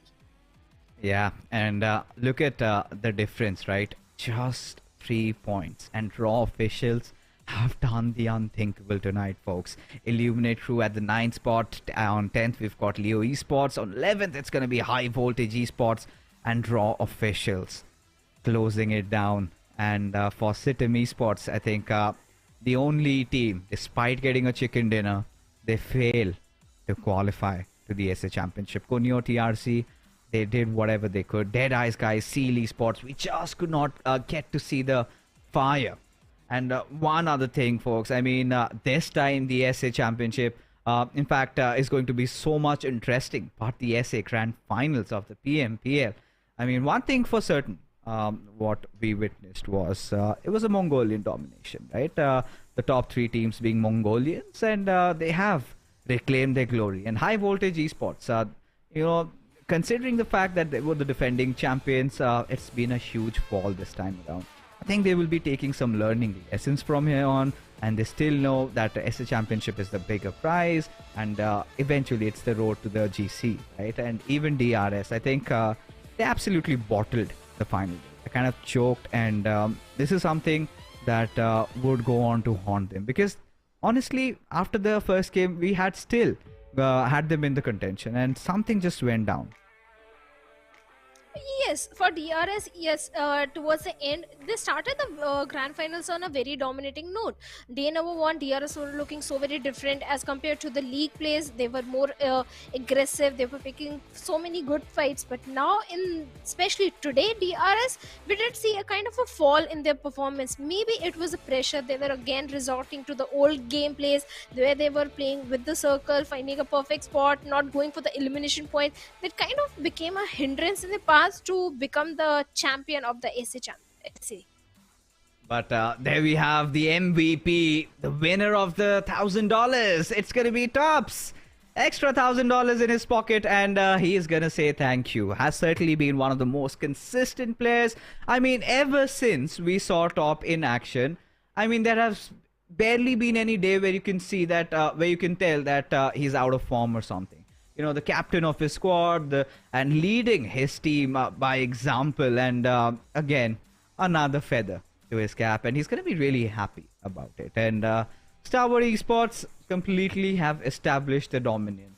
this time around. And 32 eliminations, 6,766 points of damage done. And all these stats are just out of the grand finals. And yes, Tops, he is reigning supreme. King Top. Oh, he is. Even in the league plays, he was on the MVP race, either on the top or the second position. Yes, tops and action, the perfect duo that is coming from the side of Stalwart Esports. But along with that, Fist Boy is also one of the guy who stepped up big time in the grand finals.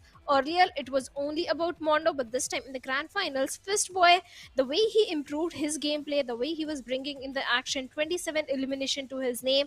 At the same time, from the side of 4MV. Sick and Dogwood playing to the perfection. On the other side, East took a backseat in the grand finals. Yeah, I think East was kind of invisible this time around. We did see him create a lot of impact, but yes, I think props to Fistboy. I mean, I loved how he played, and in fact, even for Sek, right? Especially, considering how how well NB Esports were looking. Especially at after the first game, we saw maybe even after that Miramar chicken dinner, we all felt like this could be their day. But I think it was a little too much to handle, and this is where I think experience really mattered. This is where Stalwart Esports got the chicken dinner of their lives, right? That Sanhok one and NERZ just just paving their path to glory.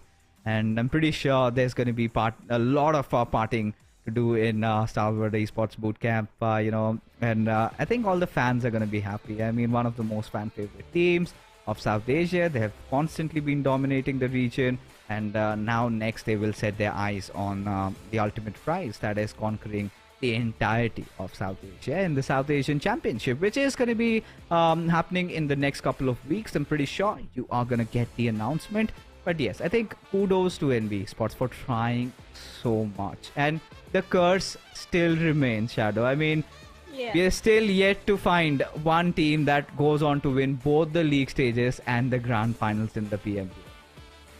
Well, the curse is still there. The curse is still there. But Stalwart Esports, they are going to be happy because in week number 3, they were on the top.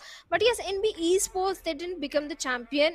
They did try their level best. It was also about the bonus points because Stalwart Esports, they started on a very good buffer of the bonus points as compared to NB Esports. The consistency is the key. I always say in league plays, Stalwart Esports was the most consistent team. That is why they had such high number of bonus points. They were consistent in the grand finals. On the other side, NB Esports, yes, they were trying to bring in the aggression from the very start of the grand finals. The 3-day consistency was there, but Stalwart Esports, well, they were on the top. Yeah, I mean, Stalwarts definitely were, and when it mattered. And even for Miracle Vibes, right? Creating such a monstrous lead in the league stages, and then we all thought that maybe this time for Miracle Vibes is here for the crown. And this is one of those teams that believed in just pure raw aggression, just kind of decimate your opponent, just shred them apart. But seems like in the grand finals, teams were well conditioned to deal with them, as a result of which they could not do much. For NB Esports, pretty much were the dark horses in this tournament, and I'm pretty sure they would be a little sad about how the result went against them. And yeah, this is part and parcel of this beautiful battle royal, right? There will be times where teams will go hunting down for you, and you have to be prepared, and you have to hold on to your horses. And I think they will take this as a learning lesson for the next events to come. First, they've got yet another chance in ousting or besting Stalwart Esports and get their revenge in SC Championship. But today was a day where we saw T2K showing no fear, Shadow. I mean, from game number 1, they were just hunting down after teams. Well, this is the same T2K we saw in week number 3 in league plays. They were on the top, they were going for the elimination points, they were annihilating everyone, especially in the map of Erangel. I thought towards the end of the grand finals, we'll get to witness the same T2K. Yes, they were bringing in the aggression, but something was not clicking in for the players of T2K. Either it was a synergy among the players, because after they eliminate 1 or 2 squads, when it came to the chicken dinner, when it came to the final few circles, they were not able to survive. They were not able to defend the compound properly. That is why the chicken dinner thing was not given to the players, or they were not able to earn that chicken dinner for themselves. So yes, T2K definitely is also one of the teams to look out for in the SA Championship. Oh yeah, certainly. I mean, T2K, with the way they've been, just going after squads and going out hunting, that is, they're one of those teams to be reckoned with. And same goes for SKYLIGHTZ Gaming, especially how they played in day number 2, when we had such high expectations from them. And then initially those first 2-3 games did not go the way they wanted. Had they gotten those first 3 games at least 10 at least 8-9 points every single one, then they could have also been one of the prime contenders to go on and fight for the championship. But SKYLIGHTZ Gaming, ever since we've had that little roster change, it felt like they've lost the hunger, and we've been missing that that charm, that vibe from SKYLIGHTZ Gaming. But finally those glimpses were alive again, and if they go on to play just like the way they played in the final few days in the grand finals, then maybe the old SKYLIGHTZ Gaming, the OG SKYLIGHTZ Gaming, that the SKYLIGHTZ Gaming that we've seen that they go on and play the GC, the pride of Nepal, they could come back. But as things are, I think one debate has been settled between the Bangladeshis, between the Mongolians and the Nepalis. The Mongolians have ruled supreme, especially bagging the top 3 positions, and the Nepalis have come second, with Bangladeshis left far behind. I mean, there were not a lot of squads that kind of posed that threat, not a lot of moments where we could say, yes, this Bangladeshi team has done something really miraculous. And we just hope that in coming times these things change in Bangladesh, considering a region that has a lot of potential, shows on and displays it at the grand level. But that being said, folks, we are finally done, and we finally have found our champions that Stalwart were. And up next is going to be the SA Championship, which I already said is going to be in the next couple of months. And I hope you enjoyed the show. I hope you loved your champions. Do not forget to like the stream and follow them all, and also us if you like the casting. My name is Fixes. I was joined with Shadow. We are bidding adieu till SA Championship.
Your order is here. Oh, thank you, thank you.